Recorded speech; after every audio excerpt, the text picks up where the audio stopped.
What about now? Am I coming in loud and clear? Yeah, better, better. I love it. I like to hear that. Yeah, how are you? Pretty good. How you doing? Good. It's I hot really, AF. It's like 95 degrees over here. I really enjoy that you do these because it's 91 here. I agree. I enjoy that you do these because, Good. especially on long car rides. Yeah. Let me ask you this. When you do these calls, how do you get the notification? Is it Google Calendar or Instagram? Like, how do you know to do these? Um, I know you do them on Tuesdays, and I just go to your Instagram and look for the link. Really? You don't even, so I sent you an invite via Google Calendar. So as long as you subscribe to that or said, yes, I'm coming, then it'll automatically give you like 10 minutes before it starts, it'll send you the link. So you don't have to go chase down anything. I did not know that, but I will fix it after this. I have there was at one point in time I was getting a lot of notifications, so I turned everything off. Yeah. But I guess I have to turn it back on, is what it is. But I'll make sure I go check it. But no, I don't You get know what it is? notifications. I might have to fix it on my side because something's going on with the account where so the account that I made is like my public account. At one point I was like, I'm gonna have a public account, I'm gonna give away a whole bunch of resources, and then this is the account I'm gonna do it on. So not my personal, not my business, but like this is my public account. Um, and when I started doing that, for some reason, like I set the calendar to what it needed to be, but people are off for like 3 hours. So they know that the event is like six, for example, this event is at 8 o'clock, but it shows up as like 11 o'clock because I think it defaults to like whatever the non thing is. And then we're like -3 or +3 hours and it doesn't adjust for the time zone. I see. Mhm. Where are you? What are you doing? I'm in good old Crosby, Texas, and I'm dropping off my daughter at her mama's house. Cute. So that's where I'm at. I'm I at a want guest. one of, I want your headset. You should definitely look into it. It's a Stealth Pro, like 700, I think. It's $200, but it got 80 hours of battery, and I don't know how good the audio quality is, but I mean you can testify to that there, I guess. Honestly, audio is great. So I didn't tell you this, but I ended up getting hearing aids. I'll show you. Look, I like that. I'm happy for you. I knew that you were getting them, but I didn't know that you had received them. So so I have them. They're awesome. But the thing that I didn't realize is they're not like Bluetooth, whatever. So like if I put my phone down, I have to still hold my phone and talk to it so that people can hear me.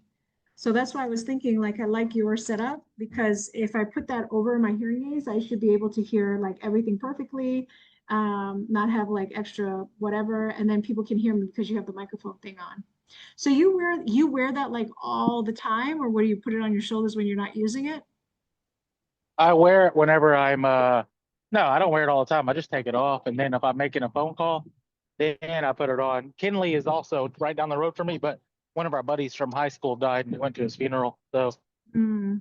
that's where he's at. But yeah, I don't know. I put it down in my car and don't even think about it. But if I have to make a phone call or I'm getting one, I'll tell whoever it is to hold on and I put it on. I love it. I think you sound crystal clear. I mean, you seem to love it, and then I could definitely use something like that myself. Well, it's Bluetooth and you can connect to multiple devices at once. So Yeah. if I'm playing video games, I can use it for my video game. If I'm listening to music, I can listen to music. And then what I Mhm. really like to do is play video games and listen to audiobooks at the same time. So it's good for What are that. you what are you playing for video games?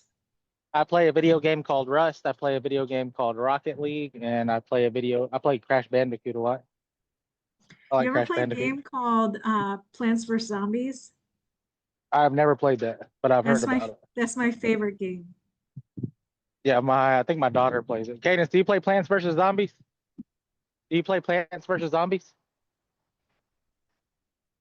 She says she used to, but she doesn't anymore. I know it's a really old game. I'm gonna let y'all know that doing this Mhm. contract with this roofing company was probably the easiest thing I ever did, and I don't regret it. Nice. Good. I know at one point they were asking more from you. They were, and they're asking more from me now, but like today, all I did was set up email addresses for them. So it's like, all right, yeah, I'll do that. And they just thought I was a god. Hmm. Uh, I'll take it. The other companies, because you said you've done this like 5 or 6 other times, like creating out these systems for other people. Yeah, the thing about those guys is some of them they don't want to. They usually just want to keep you for like 3 months to get you set up and then train somebody. But this guy doesn't want Right. to do that. He wants to keep me long term, and I don't mind at all as long as they keep paying me and they pay. The increases come. But yeah, what questions do you have about that? No, the only other questions I have is for the other companies that you had, what industries were they in that you were building stuff for them? HVAC, solar, Wow. obviously real estate, credit repair, just things like that. I mean, And if there's you anything. still manage all 6 of them, or you just built 6 and then manage maybe 2 or 3 left? I managed 3 of them. I built out, I believe, 6, Hmm. 7 with the roofing, I believe. I don't know if my numbers are right. I can go look in my books and tell you real numbers. Honestly, this is new to me because this is the first time I'm hearing that you do all this. Like I knew you could do it back in the day, but I didn't know you actually offered this service to people. Well, so with the VA service, that's Mhm. what how it kind of segued into it because really I was just building out marketing for virtual assistants, and I would have to listen to people, talk to them about their issues, figure out how to fix their issues, and I was like, man, I'm doing this anyways. And then somebody was like, well, how much would you charge me just to do it all? And I undersold myself, and then I did it. And then after that, Kinley was like, hey, dude, you undersold yourself. You can make way more money. And I charged the flat rate. You know what I mean? And Yeah. then he's like, just charge him every month, blah, blah, blah, blah, blah. So, I mean, it's not like, it's just side money. It's not like I don't want to do this full time. That'd be crazy. It's not your 6-figure paychecks in one rip.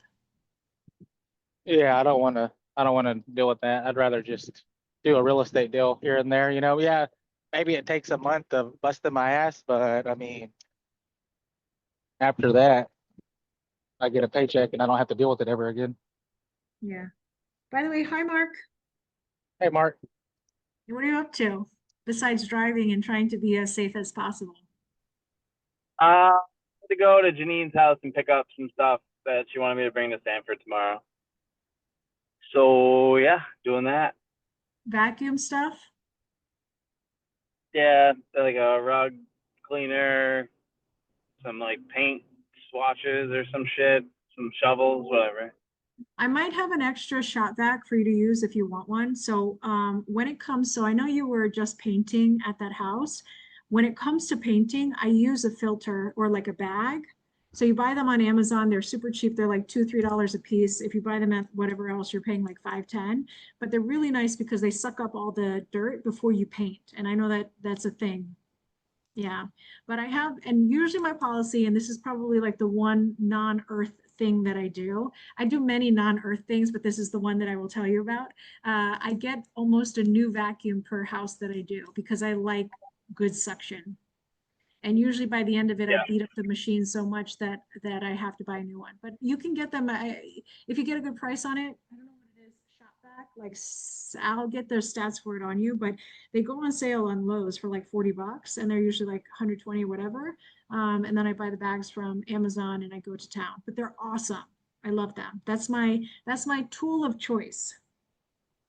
Okay, good to know. Realistically, I don't want to do anything here ever again after tomorrow. And like we're Yeah. hiring cleaners, so I'm kind of looking at that as them doing it, right? So what are you trying to accomplish when you go tomorrow? I got a hold of just a list of things, and I'm gonna pick some stuff off the list. Like a honey-do list kind of deal? Yeah, You, except like you extremely non-skilled labor stuff. So like all that. you have a tool thing? You have a tool, I don't even know what they're called. I have one. Tool, the thing that you carry the tools in. Well, no, I'm not doing anything ritual except for Well, I like have I have tools. If you want to borrow my tool thing, you can borrow my tool thing. What is the thing? It's the little carry bag thing. I don't know what the name of it's called. a bag or a tool But belt I have lots of nice doohickeys in there because it just, it creeps up on you. Yeah. no, here's the thing. I know myself, and I'm not gonna do anything that I don't know how to do. It's gonna waste time, waste money, Yeah. and I'm all set. I want to write checks. I do not want to do anything. I need to continue wholesaling, and this is taking me away from doing this. So let's go all the way back to the beginning, right? So I call it your first flip. That's how I feel about it because it's probably the most flip intensive thing that you've done because usually you're a wholesaler. When you first started out doing this, what was your intention for flipping and what was your intention for flipping? To get involved, to know better, blah blah blah. Yeah. Said she was gonna flip, and she just said we could partner. So I was like, all right, I'll take money rather than no money, so and I can learn stuff. So I guess, like, also this started where like I could have been just like I didn't have to put any money in, and she was gonna split with me 50-50.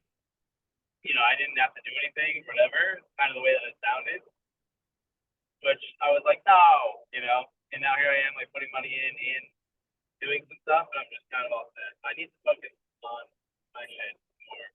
You know? But I think if you had wholesaled it, you would have made like whatever 20K. And then I think if you were partnering on it, you're doubling your assignment fee. Plus you get exposure into like what a real flip it kind of looks like. You know what I mean?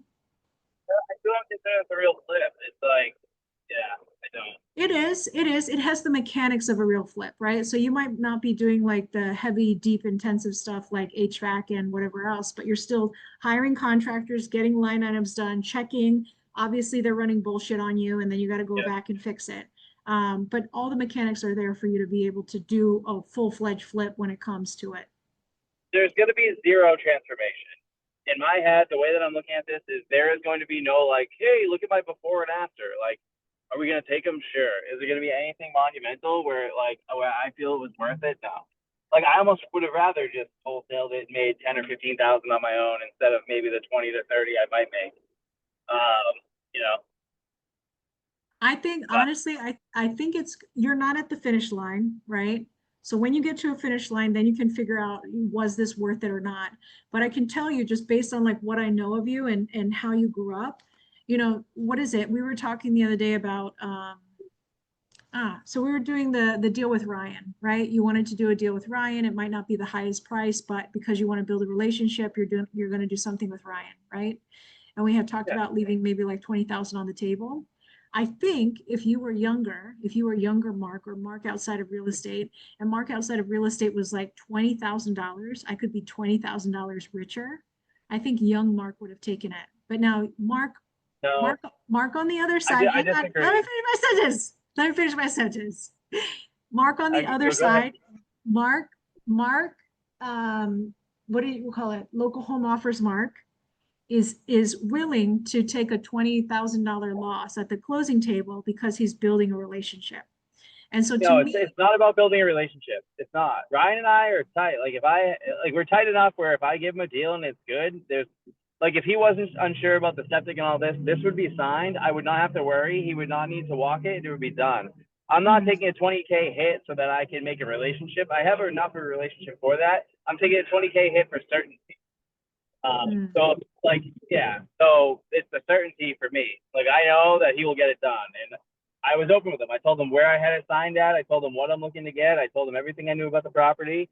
And, you know, he came back with an offer. He even extended it by 5,000 additional above and beyond that because I asked him, you know, for the listing, whatever. And it was good. And then we found out about the septic potentially being a cesspool. And that's why I'm getting a Title V on Thursday and all that shit. But no, I'm taking a 20K hit for certainty.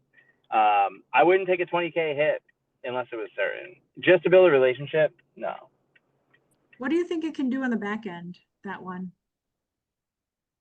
550-ish, maybe 600. That's And not bad. I'm pushing, yeah, it would be like 280, 285 to him if the septic passes, I'm pretty sure. Or I was going to try to push it at like 300, you know, otherwise to like who? People I don't know, or like sign it with New Western and then just be frustrated with them the whole time. And I can take it, continue the relationship and have absolute certainty. And he doesn't even need to walk it, Yeah. you know? So like that's what the hit is for. And I'm okay with that. Speaking of New Western, how are you doing with is it Rochester? I keep saying Rochester, but that's not it. It starts with an R. Dorchester. No, Ruskindale. Oh yeah, that's Hyde Park.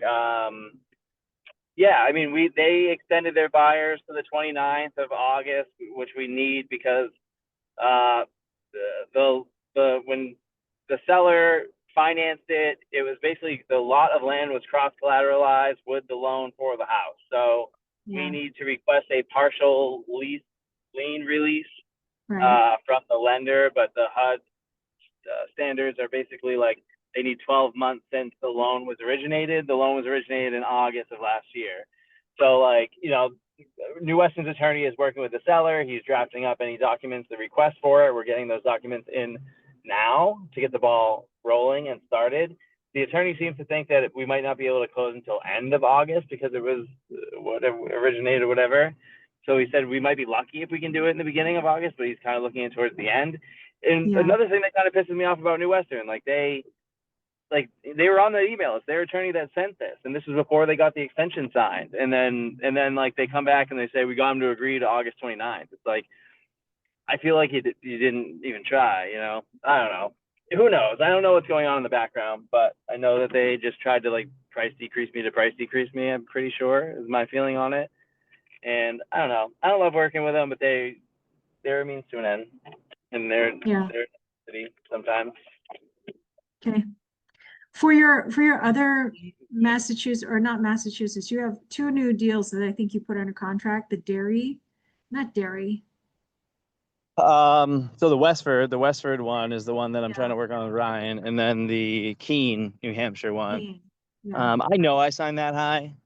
I went in there telling them basically I can pay this max, and then that's where we ended up signing.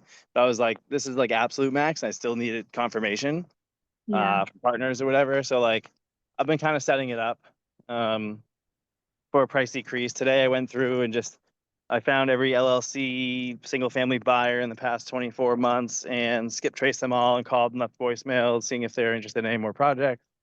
I got Nice. one guy to answer who seems solid. We have like mutual friends on Facebook, but supposedly he has like 1,000 units in and around Boston under management. Maybe some he owns. I don't know if he owns them all, but definitely under management. He bought a house up there, and so I had like kind of pricing from him, and it's right in line where I knew I should have signed it. So that's at Mhm. least some good feedback. Yeah. The kid who brought me the lead has a buyer that like is looking for flips in Keene, and it sounds like he might be interested in it. So I don't know. I'm just trying to get some feedback at the very least, and maybe schedule a walkthrough for like early next week. Then from there, I'll have solid feedback. Hopefully, I'll have at least one buyer who's like wants to write an offer and get it done. And I'm very likely going to need to renegotiate, but Mm. that's to be So expected. you don't really have a disposition strategy right now. It's just Instagram and people that you know. My disposition strategy is work with somebody that I like, know, and trust. I know can get it done, and I don't even have to do a walkthrough. Or like, if they do need a walkthrough and I'm walking it, then I'm doing it with like 2 or 3 people that I like, know, and trust that will get it done. And then anything outside of that, I absolutely despise doing. Like, I just whatever. My process would be skip trace all of the LLC owners like I did today. That was Mm. just in Keene, right? And I think I came up with like 10 to 20 of them. But like then I would go tomorrow, I'll probably search next door towns, like neighboring towns, and see if there's any interest or whatever. Yeah. It's cute. I saw it, like 3-bedroom, right? It's like a fake house, but yeah. Why do you keep saying fake house? Just seems like one of those fake houses. What world do you live in that there's such a thing called a fake house? I don't know. All the walls are shit. They're all like beadboard, thin stuff. It just looks like it's like a fake house, like a cardboard house kind of. You mean like a manufactured house? No, No, different, but like a similar. fake house. All right, let's see. I mean, it's fine, whatever. It like says it's 3 beds on public record, but one of the bedrooms cut through another bedroom. But I saw that. the Yeah. separating wall is pretty much just drywall. It's not like horsehair plaster or anything. So you should just be able to put a door, do a little hallway that dumps into the 3rd bedroom, and then separate them. Yeah.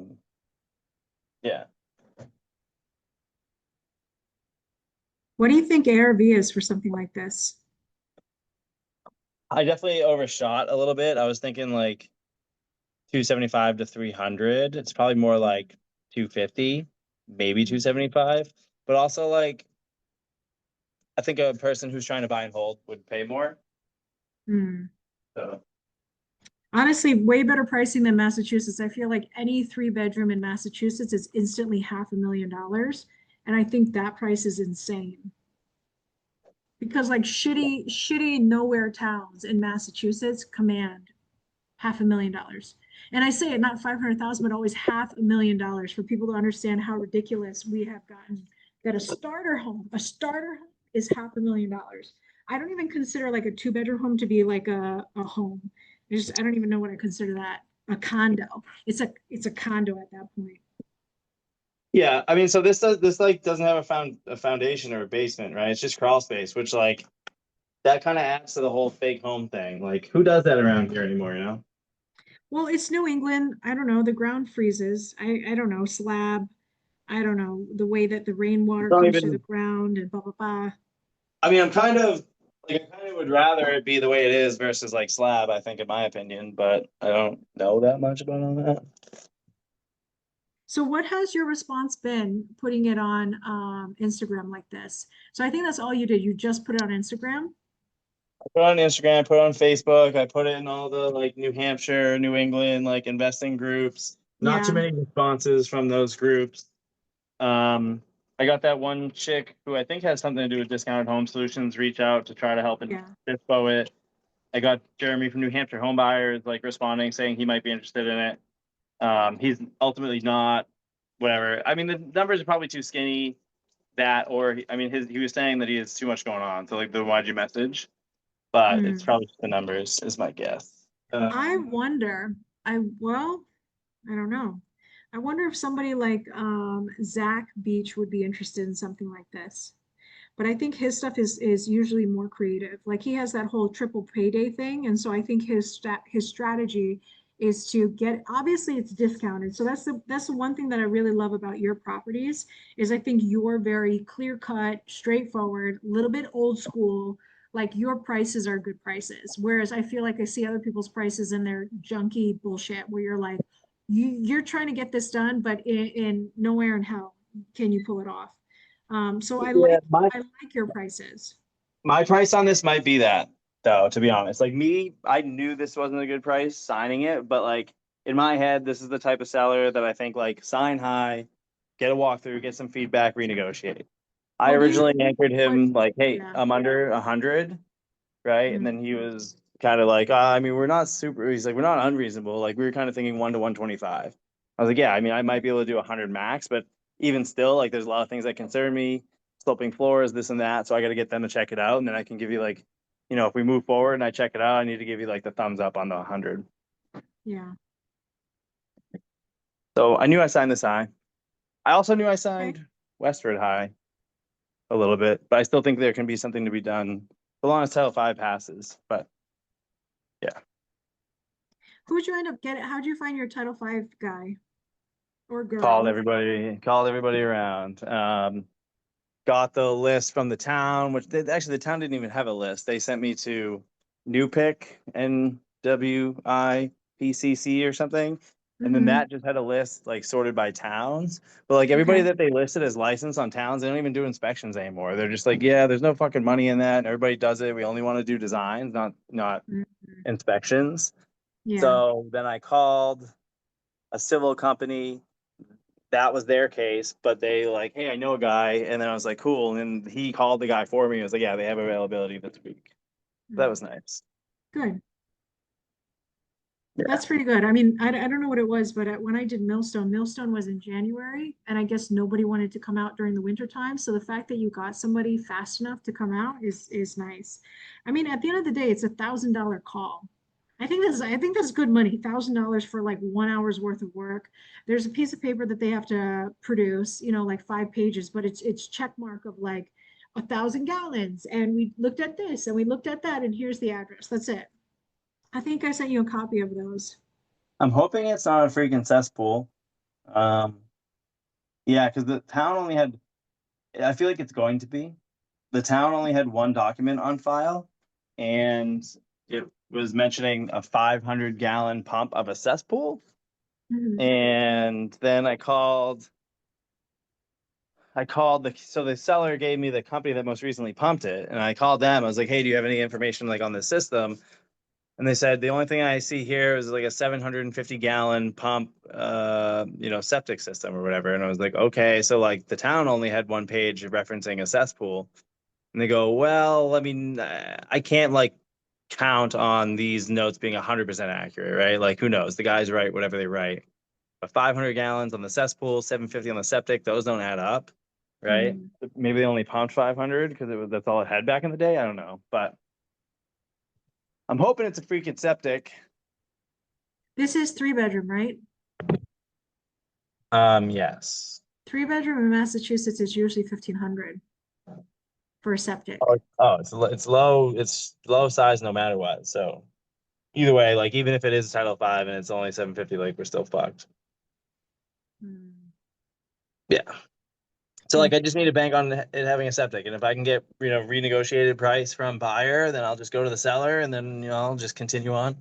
Hopefully, if I can keep my same spread, like call it a day.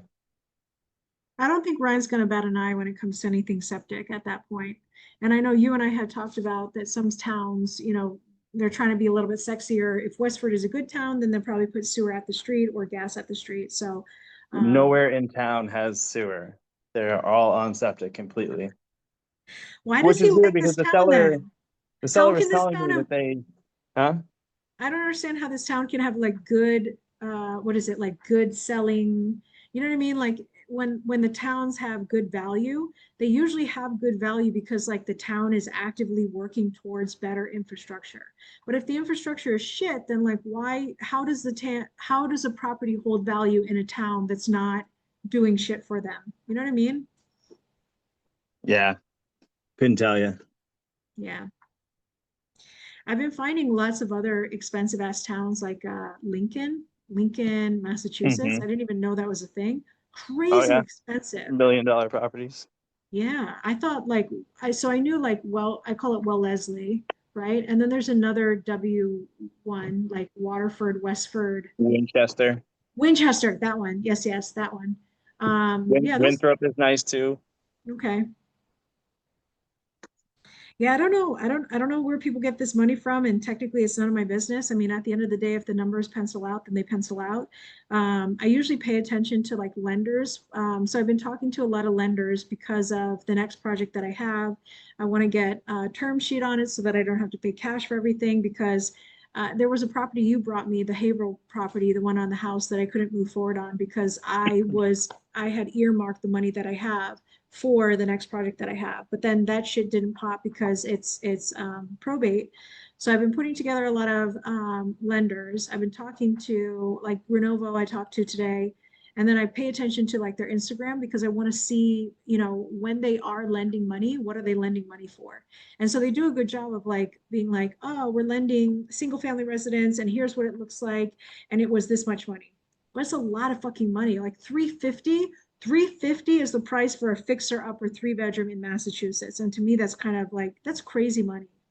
I don't know. That's on the lower end towns for sure. Yeah. I don't know. You call it lower end. I call it like cookie cutter default, like, what do you call it? Median sales price, like the ARV on the back end. It's whatever the median sales price is, it's within that range. So I think that's like the normal, what do you call that? Middle income, middle. Like Haverhill, right? Like Haverhill is like Yeah. kind of in the range. But even Haverhill went up. Haverhill's not fucking nice though. I mean, Haverhill it's is on like 550 to 650 now. right, but like I'm saying, like 3 to 350 for acquisition price is Hmm. pretty like common because of that ARV. And Yeah. but like Haverhill's not nice. Like a family doesn't want like, oh, I want to go move to Haverhill, right? Unless they're from Haverhill or they're moving away from somewhere worse. Like they're not typically pumped about it, right? Yeah. Uh, hmm. Yeah. Good. Yeah. Oh yeah, Greg, I'm bringing on that April. No, what's her name? April Charisse. Marino, or whatever. Trying to get Good. her on board or whatever. She seems I don't know. I gotta put her on, right? But She's at $4 Yeah, an we hour. got like a, go ahead, Greg. yeah, I'm waiting for you. She asked you if it was $4 an hour. 450, I think. Yeah, That's good. She got good negotiation skills if she talked to you up 50 cents. Yeah, she hustled you. I'm cool with it. That's good. No, it shows good. It reflects that she has good negotiation skills if she did that herself. Yeah, exactly. Huge. She'll Uh, be fine.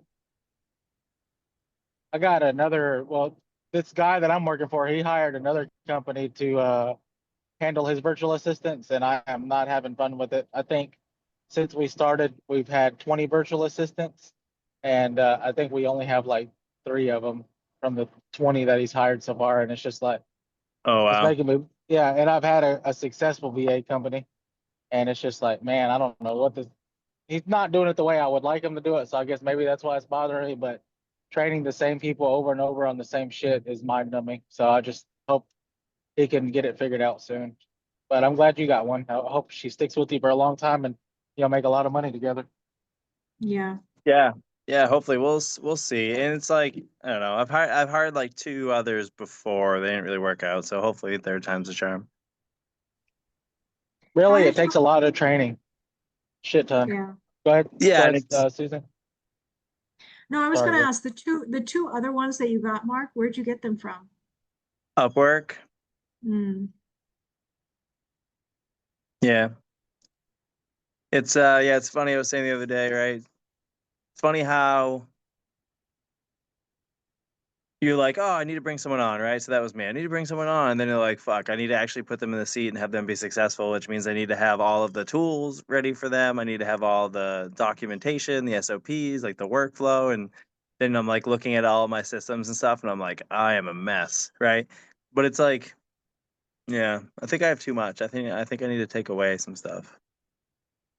You mean But like you have too many subscriptions to tools?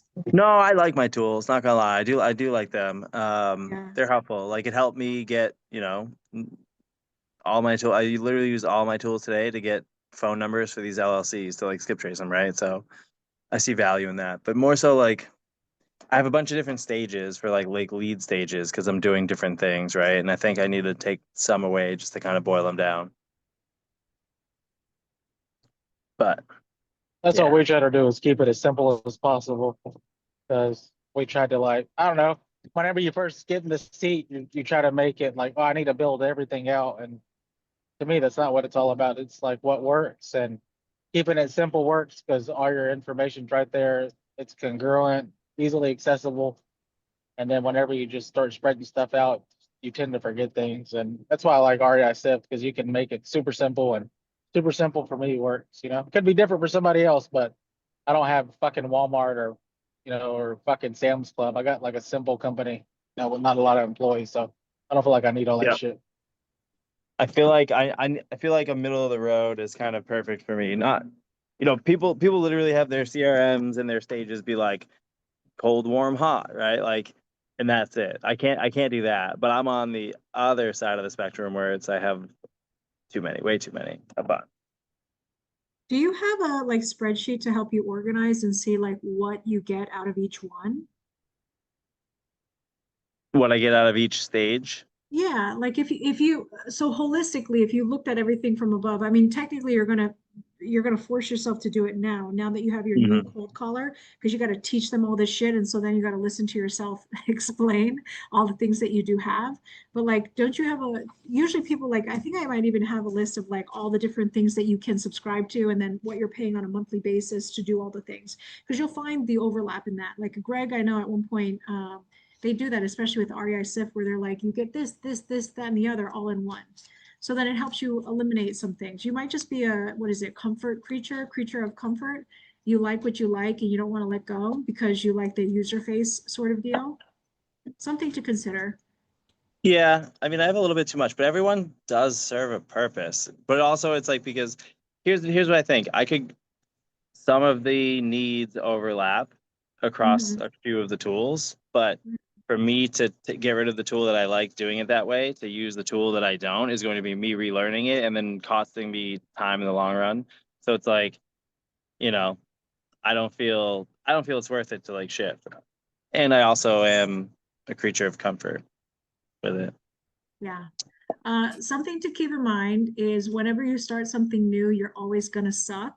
And so the thing that I try to pay attention to is it's ego, right? So your ego wants you to feel good. You feel good doing the things that you're good at. But anytime you try something new, you're going to suck ass at it and it's going to hurt you.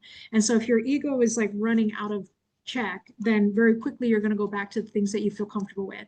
But if you can kind of like push yourself along and say, listen, I'm growing by doing the shitty things that I don't like to do, that can be something that works in your favor. But if you're like, I get it with you, you're like, I don't want to do that because it's a waste of time. I understand. Yes. I'd rather remove myself from the seat and get somebody else to wear the hat than me doing something that I am not as efficient. I don't like to do. It doesn't bring me joy in the seat, right? Yeah. Like I need to have my tasks and my sellers in front of me and my list to do, like, hey, which deals am I getting signed? Great. Which leads am I following up with? It's all right there. It's all very easy. Anything aside from me doing that is like, takes me away. So your ideal day is what exactly? In your own words, what's your ideal day? If I could get on 10 appointments a week that all I have to do is they come to my calendar and they are already pre-qualified and I have 10 process calls a week, which is what I call a process call. Basically, somebody generates the lead who raised their hand, right? They can just raise their hand or they can be qualified. I'm okay with, I want them to be qualified when I go to process them, but my cold caller, if they just raise their hand and they can't get all the info, like pass it to the CRM. So they qualify, then I go on a process call, which is like usually 30 to 60 minutes. And I go through and see, hey, are they ready for an offer? Are they ready for an in-person appointment?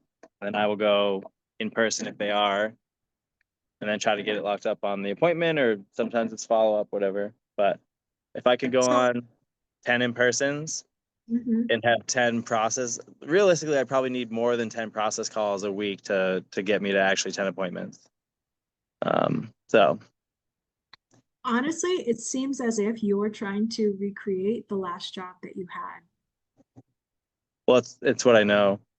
I know, but like let's for a second, if we were to talk about it, the last job that you had, I'm sure you as the employee, I know you were there for 5 years, but didn't you have an idea where you're like, this could be better if blah blah blah? Were you like, this Yeah. is the perfect thing and all I want to do is this is No, what? sure. I had those, but guess what? Me getting to those with me, I need to, number one, bring in the revenue, then number two, hire in, which takes stuff off my plate, and we'll be able to make that happen. Right. Really, the my main concern about last time is like I was driving all over the place. We had multiple acquisition managers, but like I was driving to the South Shore when someone lived in the South Shore, and like they were going to an appointment in Haverhill, and I lived in Haverhill. Yeah. So like that to me was oversight. But I'm just one person right now. I'll run all over for deals if they're good appointments until I can. All right, I got my cold caller. She's doing cold caller and lead management. I'm going to focus on training her for lead manager, and then I'll probably bring in like a lower level cold caller. But I think I could get away with like 1 to 2 VAs for cold calling, 1 VA for lead management, and then just me. And that's where I'm going to start to get a little bit more serious. Have you ever done the math out on like, here you are today, you spend X amount of money. I think you need a list of like all the systems that you have. Just look at your credit card or so I use Tiller headquarters, and essentially what it does is you can load in all your credit cards and it'll show you like every expense that you have. It'll put it in one spreadsheet. You pay like $80 a year and it'll do it for you, and I love it. I put it right on Google. But I have like 13 different credit cards between personal stuff and business stuff, and I think that that'll help my CPA at the end of the year stay focused. But the reason why I'm saying that is whenever you have these expenses coming in, I think it's important for you to have everything tagged as these are expenses, because I think you're just spending money at this point, right? Comfort creature, spending the money that you spent, not really changing anything because you're like, I don't want to shake the beast, whatever the answer is. But I think it would be important for you to at least have a list of all the expenses you have in a month, including your new VA. I actually have a list somewhere because I remember I did it, and I can send it to you, and I'm sure you have like probably 85% of what's on that list. And then from there, if you say, hey, I'm spending 5,000 a month on my systems and I'm generating historically, right? This past year, I've been at it since January. And so far, I've been able to I have X amount of money closed. I have X money in the pipeline that can be closed, blah, blah, blah.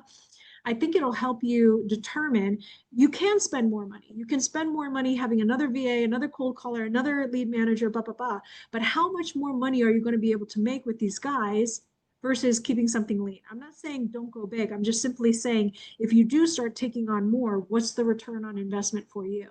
That's the question at the end of the day. Anything that you do, what is the return for you? Is the juice worth the squeeze?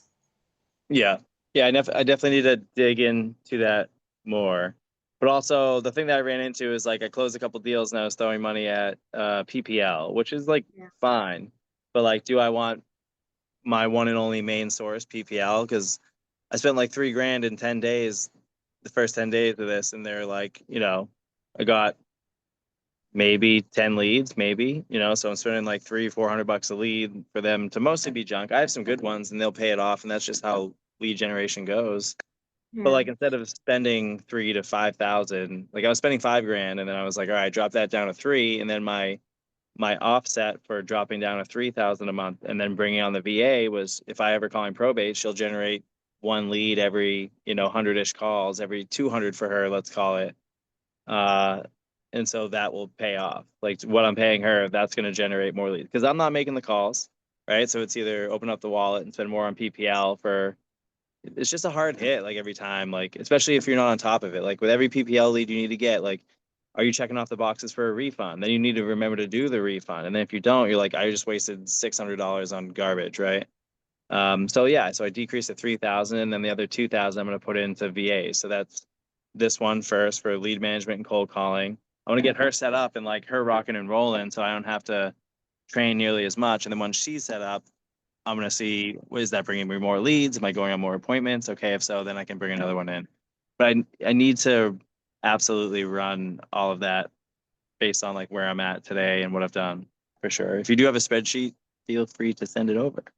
I do. I got all the spreadsheets. Yeah. Back in the day, I was queen of everything. I think that's how I became queen of everything, is I organized us. And so at that point I just became a hub of shit. But I have spreadsheets. I love spreadsheets. Yeah. Yeah. So it'll be good. But I don't know. Yeah, I'm just like, I don't know. I'm on my slow roll, right? It's not something I just want to be like, all right, hire everybody all at once and have to train them all. I kind of want to pass the torch, Listen, at the end of the day, I think you need your flowers, which is, I think you've had a lot of growth since the beginning of the year to where you're at now, right? So you went out on your own, you've closed contracts, you've generated enough money to then bring on a VA. The way that I see it, again, I had this thought the other day about you and Ryan getting together. Obviously, I was underneath the impression that you're leaving money on the table to invest in a relationship. And all I'm saying is like the kids that I was once upon a time, to pay $20,000 for a relationship as a college kid, I wouldn't have done that. I would have been like, $20,000 is like fucking $1 million to me, right? And so being able to be at this position now where we're like, listen, $20,000, easy come, easy go. It's worth paying, or it's worth investing in a relationship. I think it's important to step back and just be like, listen, we're having growth, we're older, different things matter to us, but I think it's really important to recognize the growth that you have. At the end of the day, I think for me, that's how I measure success nowadays, is if I'm growing. So I've done a lot of hard things. I've done a lot of fun things, but at the end of the day, if I, as a human being, am improving, then to me, that's invaluable and it's worth all the shit that I do. Yep. I don't, yeah, no, I don't not. I'm doing good, right? But I just need to do more. I just need to double down. That's the only answer. According to you, you need to do more. But at the end of the day, I'm very impressed by you. I mean, I've told you for years, like, get out. And then now you're actually out, and I think you're having a lot of success, and I think that's commendable. I've seen a lot of people that try to go work for themselves. I've seen a lot of people implode because they get in their own ways, or they don't know how to manage themselves or stay disciplined. But I think you're doing great. I think you're probably doing even better than great. I think you're doing a really good job. Thank you, thank you. I think I have, well, I usually, I don't know. I don't close, like on average, it's like 15 deals a year or so that I'm doing. I've gotten 12 contracts this year. 2 have fallen out though. So it's like I still got, 5 months left, 5.5. Some pumped on that. It'll be good. Just gotta keep it That moving. was the ledge, so the two contracts that fell out of place, one was the ledge in like Rockport or something, right? Yeah, and I could probably still call him back and be like, bro, let's just throw this on the market, see what we get, right? Like, Yeah. you know, What was the other one that fell out? Haverhill, the lady fucking signed with another buyer, and that was the one that Devin and I were gonna flip. That was the one you should have put a memorandum on and you did it. Yeah, because I checked with my attorneys who I was comfortable with, and none of them, they were like, no. They were just giving me answers like, you can't do that. You're not able to record anything without, being notarized by both parties and whatever. Technically, I recorded my own memorandum on my 88 Brandy Brow. Yeah. So we'll see. And obviously, I think you know, because I got yelled at a bunch of times and I got rejected a bunch of times, but I got something on record, whether or not it'll hold up in a court of law or hold up when push comes to shove, we'll see. But at the end of the day, I thank you for that too, because I talk a big talk about all the things I should be doing, but then I don't actually do them. But then Mhm. because you did your memorandum, then I was like, fucking, I'm gonna do it. But it took me like 10 fucking times to get that shit done. I went into Lawrence, I went into fucking Beverly, I fucking did all the things. I Yeah. went and I got like 5 different versions of that stuff notarized to get submitted. So like, yeah. Anyway, You don't need anything. I'm grateful for the growth. Hi, Yeah. Jays. Hi, babies. What up? Hi, sorry. I gotta run to the restroom real fast, but I would love to hear, Jace, what you're up to. Okay. Besides putting your kids to bed. And there was one other thing I wanted to talk to you about. Go pee, Suzanne, Yes, and I come know. I back and we'll will. I talk. will. I want to be one of those, like, do you remember that like astronaut who like drove from Texas to Florida because she had like a boyfriend? You know what I mean? Do you remember this one? No. Greg, right, remember, but she was batshit crazy. She drove with a diaper like 72 plus hours, Oh my God, no. defecated and used her diaper the entire time. But again, Nope. she's an astronaut. That's the other thing that I don't think people realize is like when you're a kid and you're like, I want to be this, that, and the other, you don't realize like, no, baby, you were a diaper as an astronaut. That's something to consider. Anyway, excuse me, talk amongst yourselves. I'll be right back. Mark, I kind of came in the middle of what you were talking about, but it is it your tech stack or like your SOPs that are bugging you right now? Not to beat a dead horse, but No, you're good. No, it's just like I'm bringing somebody on, so like I know what to do, right? But it's all in my brain. So yeah, it's kind of more along the lines of the SOPs. I have like draft SOPs that I got through like whatever, some sales training and stuff. So I'll probably just yeah. use that to build on. I've done old Zoom videos for other VAs, right? And Hmm. they're in the SOP, but things have kind of slightly changed now because I'm a little bit more serious. Like I'm actually getting like a new CRM license for somebody instead of just having them on Mojo cold calling. So You that's got all all your so far. medicine, bub. I just got to go through and like tailor everything to it again, you know? I'm gonna send you something I used to build mine. I wish I had it when I worked at BP because it would have saved me so much time. But Yeah. Okay. hang on. I'm just gonna drop it in the chat. It's called Tango, and there's 2 different Tango apps. So like, do make sure you get the right one. But you can basically screen record, and it captures what you're doing and where you're clicking to create SOPs. Okay. Good It to is know. my Yes. favorite thing. And like, yeah, you go in and modify and you're like, no, you have to enter the client name or whatever. But like, it helps build a lot of it for you just based on what you do. So because of that, like, 85% of the work is done. You just have to refine. Nice. I like it. I'm definitely gonna check it out. I think I got the link. And it's free. I'm sure they It's sell all your free. data, but That's Yeah, amazing. everyone does. Honestly, thank God for AI. I mean, it's pretty incredible. That's amazing. Can you imagine like back in the day in the 90s what we would have to pay for shit like this? You Okay. had an executive assistant who you paid like 100K a year. And her name was Suzanne. And this Bingo, whole bango. conversation, bingo bango. I love it. All right. Thank you for that. Appreciate it. Oh my God. Yeah, no, I had to do it with my whole team. And same thing, I had built them out with our old systems. And then I moved everybody to paperless pipeline and nobody had any idea how to use it. And so I had to go ahead and build, but it made it so much easier because you're like, I know what I do, but I don't like know how to put down the 27 things that I do. Oh wait, there's 107 things that I do, not 27. Cool, cool, cool. Jace, I need to how be big, careful on that. Oh, sorry. Jace, how big is your team now? There's 4 of us. Okay. Are you primarily like how much of your business is TC stuff? Yeah, so it's my primary active income, Okay. and then primary passive is lending. Oh, so I remember the thing that I wanted to tell you. Tell So me. all of you guys, so you and Greg and Mark, you're some of my favorite all-time people.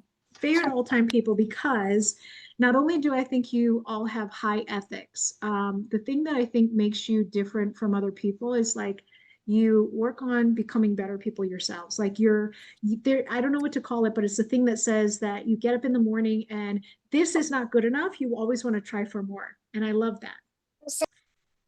So I don't know what that's called, but I love that. And then I have a girlfriend. Hi, honey. Hi. So I have a girlfriend who you know, Pam Barty, right? She's doing a cruise out of Miami. And it's in October. I believe it's the 24th through the 27th. I like it. It's invite only. I'm invited and I get to Let's have do it. I get to have +1 +2.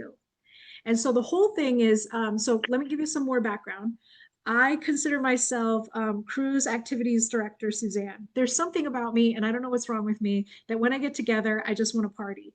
And back in the day, I used to take a lot of leadership courses. And so we have these things called like icebreakers and then also things called energizers. But the whole thing is like we work on problem solving humans together to try to get the humans to do more cool stuff together because together we have more. Anyway, so I know all those things. Pam just wants to get together, but I actually know some of the tools that we can do to have a great time.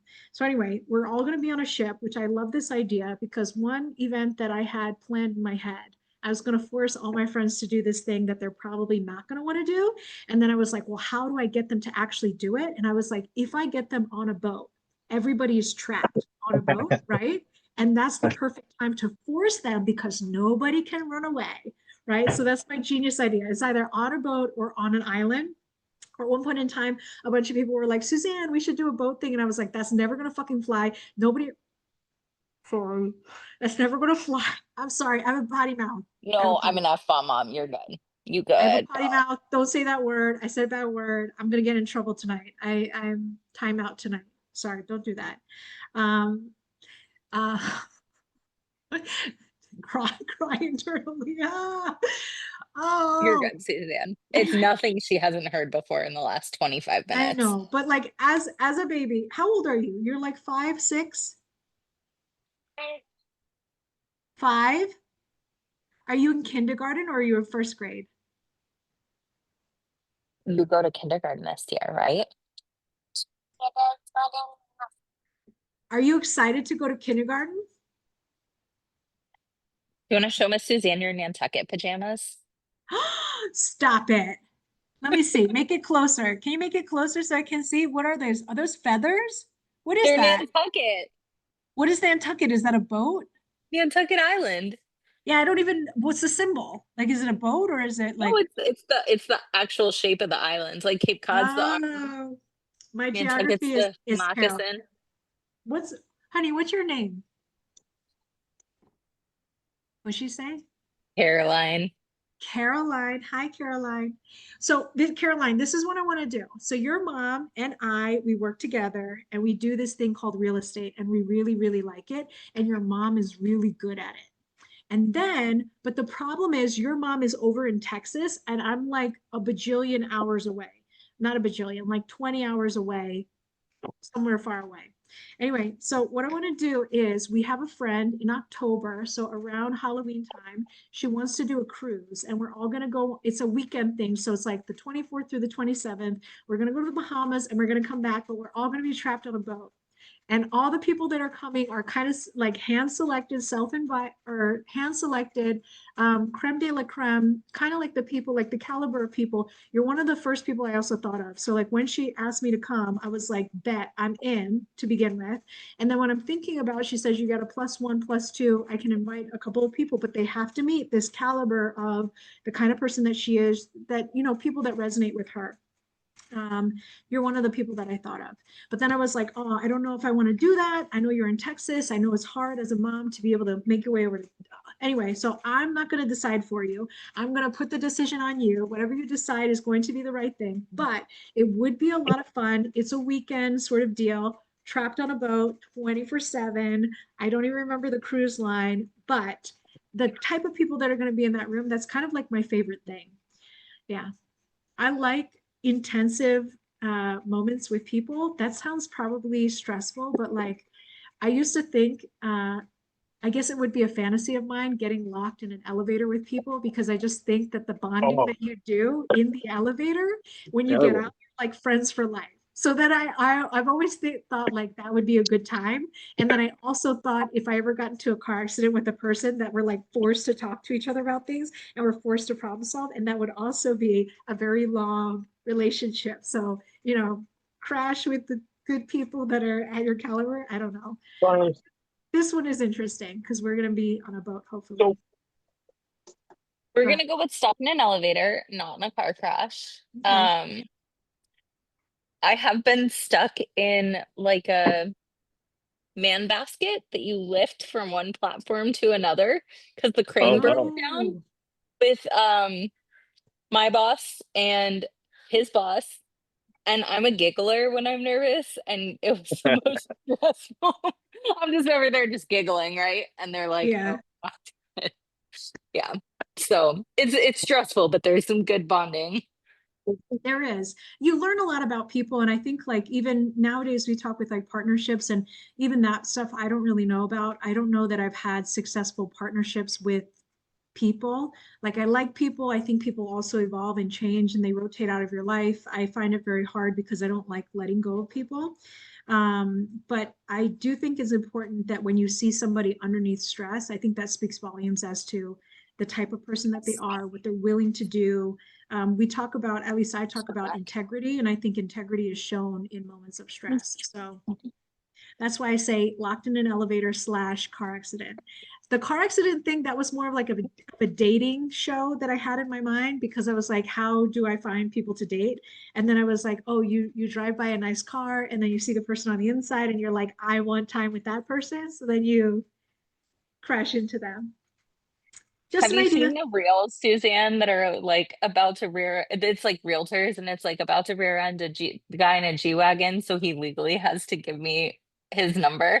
Oh yes, yes, yes, yes. I've seen that before. Yes, yes, yes. This was before. I've thought about this like 5 years ago to where I was like, that would be an amazing That's dating. hilarious. You pass by a car, Liz, but the problem is I don't know enough about expensive cars.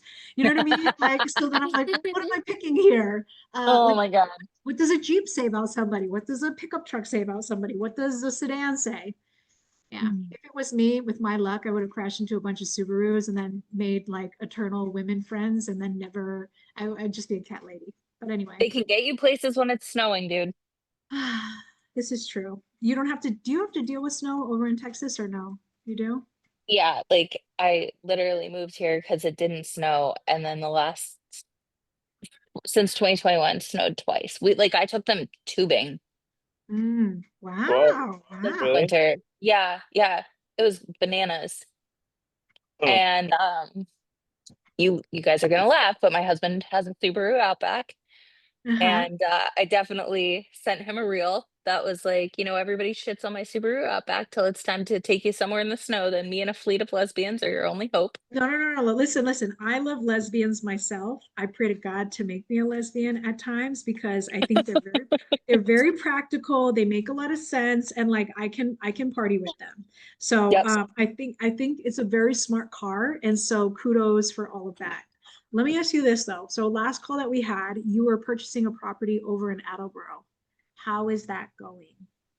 It's going good.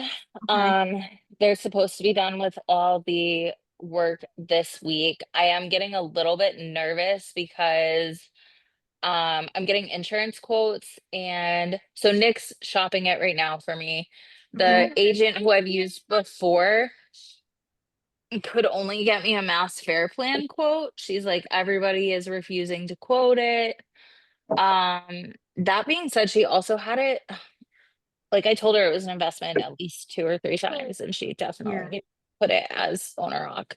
So I think yours is a little bit different because not back in the day, it's been a minute since I flipped. And so that's why I'm like back in the day, but really it's been just months. Back in the day, it would be, I had like a vacant property, but there's a certain thing that they put it underneath where they understand that I'm flipping it, it's vacant, blah, blah, blah, blah, blah. Yeah. Yours is different because you are a landlord tenant situation. What do you call that one? Is there a name for that where you're like, It's landlord insurance. Like I need a landlord policy. okay, But if it sits vacant for more than a month or like 30 days, I think technically you're supposed to have another kind of coverage on it, because if, like, let's say I can't find a tenant for a period of time and it just sits vacant, and then a pipe bursts, I'm only using that because that's already happened. yeah, Um, then they wouldn't cover it because especially if it's vacant, you might not find it right yeah. away, etc. So yeah, that's you What I about think it's what like a about vacancy policy or as a something, or I don't. landlord, isn't there a company called like Lemon or something where your tenants have to also hold insurance? I require all of my tenants to have a tenant policy as well, Okay, because so go my ahead. landlord policy is not intended to cover their stuff, Yeah. and it's it doesn't really cover, like, typically landlord policies don't cover like loss of use. And in mass, even if they break the AC, Mhm. you still have to get them AC or whatever the appliance is that you have to legally provide by law. So yeah, if they need to go to a hotel because something happened, I'm not trying to pay out of pocket for that, but their Yeah. tenant policy should cover that. And I require, because if they don't have it, the first thing they do is call you, and then you're like, oh, I don't have coverage for that. Or they want to file a claim anyways. And it's so no, I require all my tenants to have their own policies. You're like, I'm not your mama. I'm your Yeah. Smart. landlord. Deal with your own problems. Yeah. Yeah. And we get listed as additional insured. So if they cancel or they don't pay, like, we get notified. Good, smart. I don't know where you learned all this, but good that you're doing these kind of things. So what else is going on with you asked for me. That doesn't sound right. You asked me for two things. One was the insurance, which is Nick. Nick is super fast, so I'm surprised if he's taking a little bit of time. That's not Nope, in that was his. all me. Okay. He's amazingly fast. Like even when I go and so there was a post that I wanted to make on Instagram where I feel like once you ever finish your flip, most people forget to like cancel your insurance. Once you cancel your insurance, you get a check back. You get a check back if you've done any sort of like rehab investment that have some sort of incentive, you get that back. And then I think I got another check for like I prepaid, I don't know, my hard money and they gave me money back. But it's like all the money that you leave on the table because unless you tell them that you sold it, then they're just going to charge you for nothing. Um, Yeah. but anyway, he's super fast with stuff. So I had canceled like a month later and he retrograded it back. And I just think so that's the thing that I like about him. He's very punctual. He's right on top of everything. Nothing extra, just hits the nail on the head every time. So I like him big time. And then the second one that you wanted is you wanted the ashy guy. You wanted the inspector. What happened with that? You know what? Did you send that to me?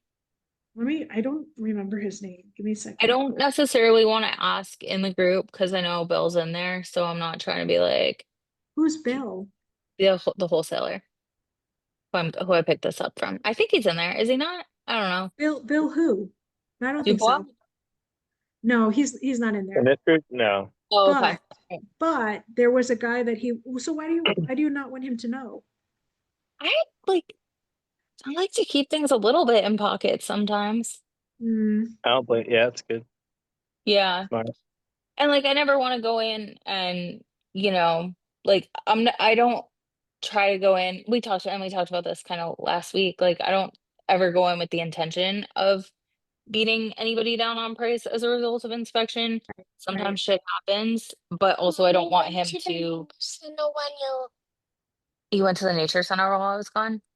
I don't want him to think that I am because I also am still waiting on a couple things from him and I need everybody to be as cooperative as possible. And sometimes when they think you're gonna beat them down on price, like but you've already signed a contract, right? And your contract already went hard. So technically, can you even renegotiate? No yes, way. because they have not completed all of my assignment is actually contingent upon them finishing all the work in a satisfactory manner to my What do satisfaction. what do you ask? I don't know what I sent you. Okay, I sent you on Instagram. So it's Yeah, do that. ASHI, American Society of Home Inspectors, and then I know the guy who's the president. So Beautiful.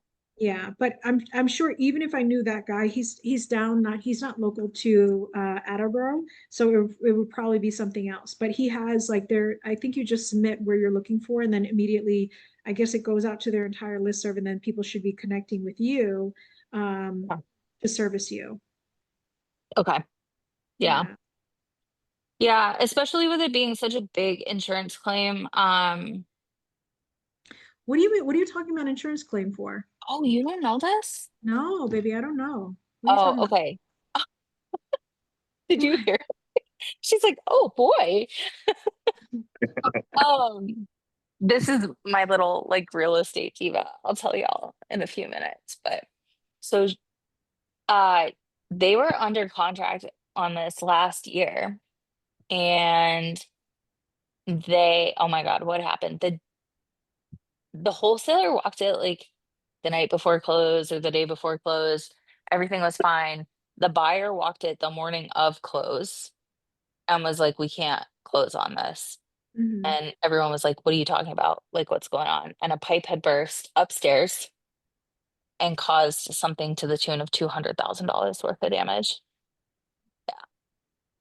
Is it 200? I don't know, but I do remember you saying like this was Beautiful. an insurance claim, everything was fixed up, and now it's like top of the line, so to speak. Really shouldn't be anything that you need to do to it. So yeah. Yeah, yeah. Okay. So, and but I just want to make sure like everything that they said they were gonna do is done because I know that if I don't get that squared away before close, and then my insurance company finds out that, oh, well, they got paid for X, Y, and Z and they never did X, Y, and Z, like guess who's gonna be dealing with that on a sub two property of all things, Right. right? Like, so I like to just have very clean take. Yes, but please put the water down. Thank you, friend. Um, Thank you, friend. yes, Friend? She's your daughter. I know. We are. Oh, it's coffee, bro. Come here. You want to tell them where we're going this weekend? What? Where are We're we going to going? a hotel. A hotel? So we're biking by this building that they were building last year near our house. And she goes, "Mom, is that going to be a hotel?" I was like, "No, baby, this is apartments, like Mhm. mixed use commercial residential at best." Bye, Bunny. Mhm. Love you. I'll be up in a little bit. I I don't. like that that's your daughter's vocabulary where she's like, Mommy, is this going to be a hotel? And you're like, no, baby, mixed use residential, commercial, la, la, la, la, la, la, la. I love that. Good. And she goes, "Oh, okay." And then she Yeah. goes, "I want to own a hotel someday." Good girl. So I was like, "Oh, well, we have to encourage this, right?" Yeah. So My friend bought a it was actually like a old folks home during COVID. They had shut down because all the residents unfortunately were not faring well through COVID. They couldn't get staff and all the other stuff. So he bought this and it's a beautiful historical building in Philadelphia, converted it to a boutique hotel and did an amazing job with it. And so we're going this weekend because I'm like, you want to own a hotel? Duran's gonna give you a tour of a shown up hotel. Like we are not staying at the Comfort Inn, baby. That's really cute though. It is really cute. Immediately when you were like, do you know where we're going? I'm like, Disney. But then I was like, don't say that out loud. No, That's thank danger you so zone. much Yeah, for that's why that. I was like, shut the hell up, shut the hell up. But where are No, they no, going? Yes. Okay. no. I want to be. I like. Don't get me wrong. I'll probably take them to Disney at some point, but like I would much rather go to boutique hotels with my kids who are on payroll. You know what I mean? They have some cool stuff, like even in, so I've never been to this place, but I've heard a lot about it. It's like called Great Wolfboro, something like that. But Great it's like an Wolf Lodge. indoor, yeah, like a, do you know what it is? Yeah, How do you know what it is? Because you lived up here? they have no. They have them here too. They got one in like Oh, Grapevine. They're building one in Webster, which is right up the yeah. road from But it looks fun. Like you get to, stay there and then you get to do all the fun, whatever things that they have inside. Anyway, I like that stuff. I've been talking a lot. So the event that we have coming up with Alexis Morgan is next week on Wednesday. And I have a venue, but the venue is kind of like good for kids, not to SHIT on kids. I'm just saying, like, I think the new millennial parent thing is to bring your child to like a child friendly restaurant and let them go ham, and then you have dinner with all the other parents kind of deal. And so I think that's what it kind of turned into.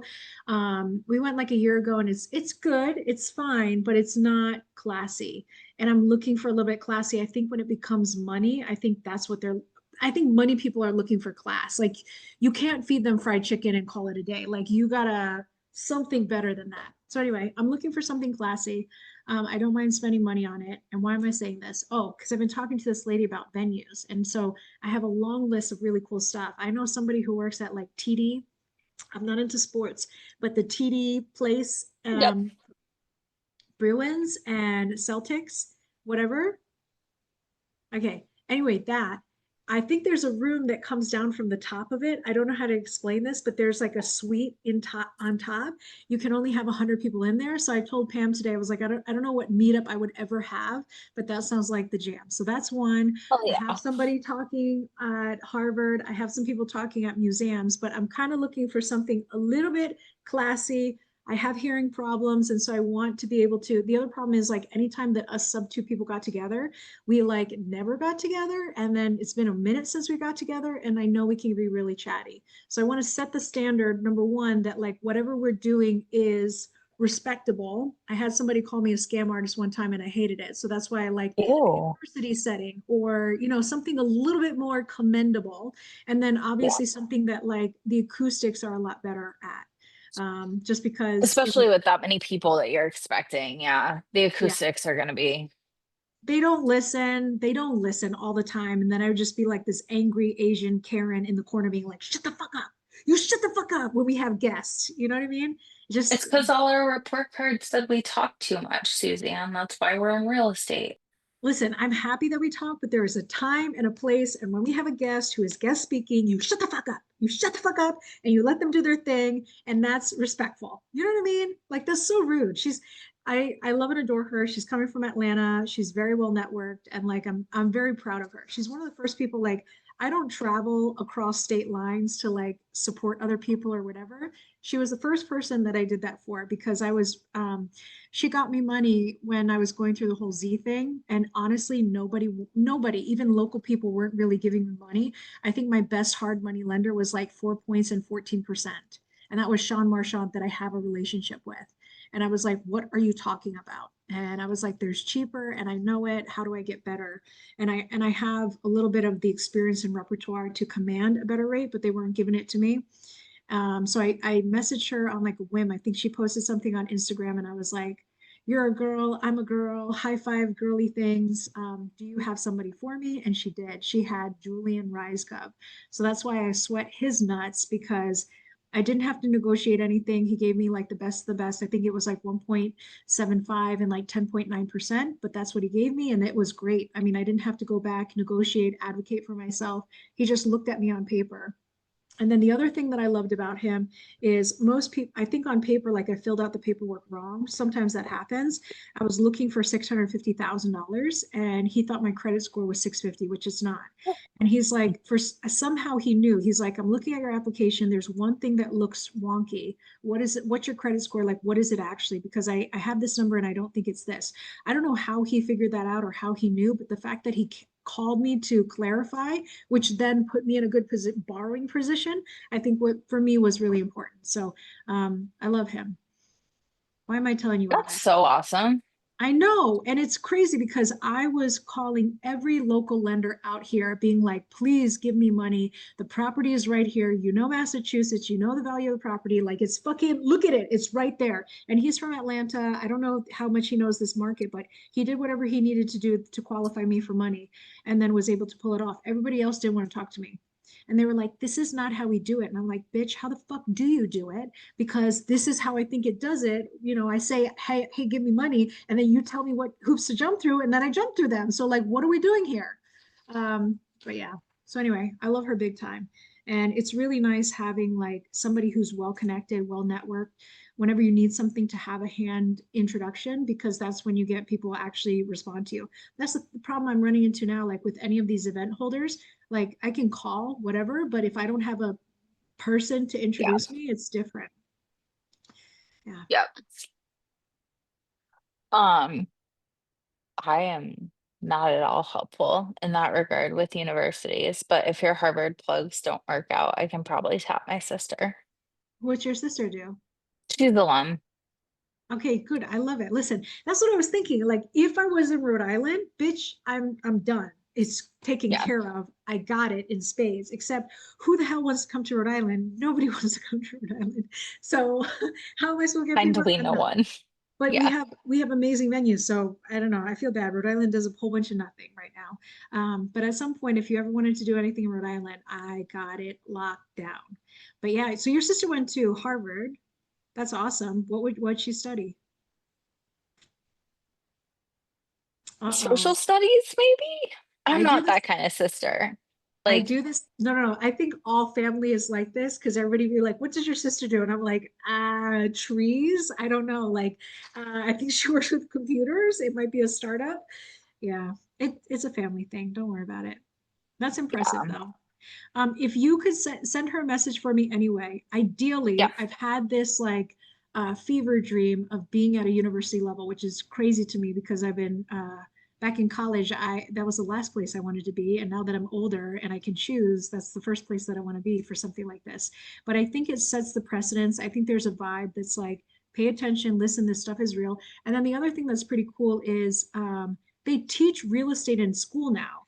Like I know a girl for an acquisitions company, Moss Home Solutions, studying stuff, and she'll take pictures of like her textbook, pictures of her homework, and she'll post it, and like she'll be like, "What's the answer?" And I'm like, "Oh, I fucking have no idea. What are you even studying? I don't know."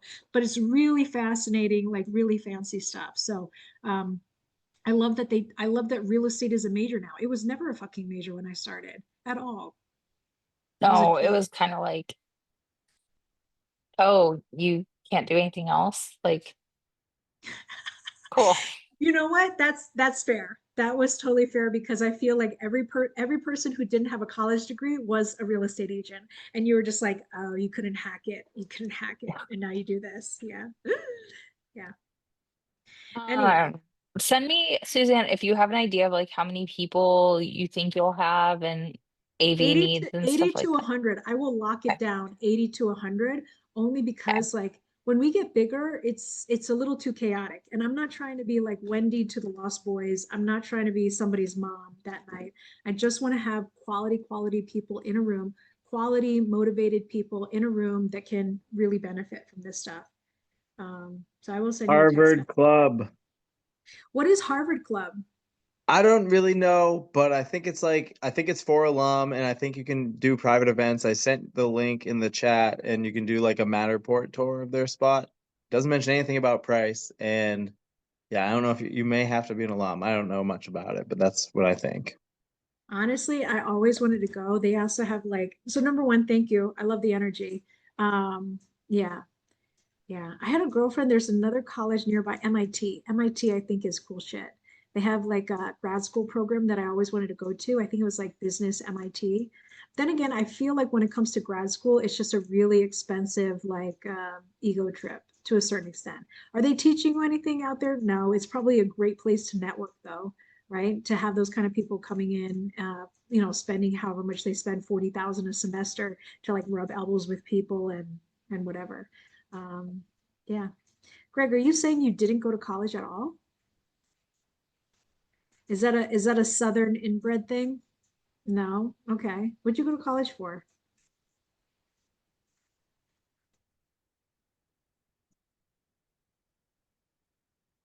Oh,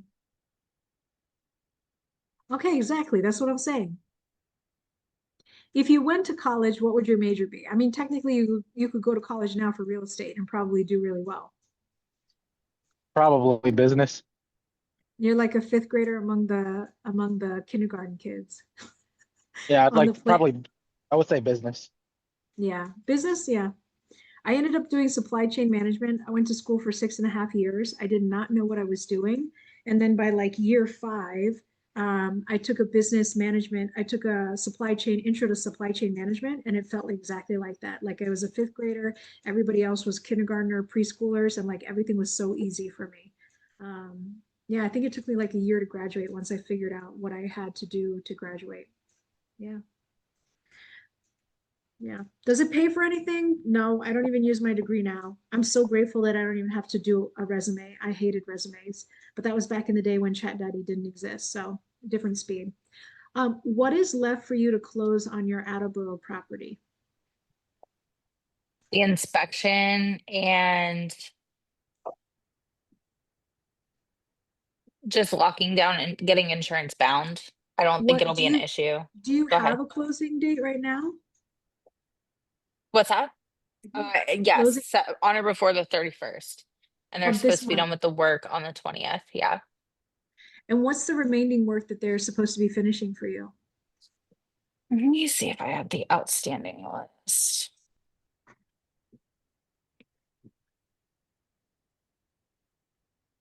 They have to close out all the permits. I think they were dropping countertops in like either over the weekend or Monday.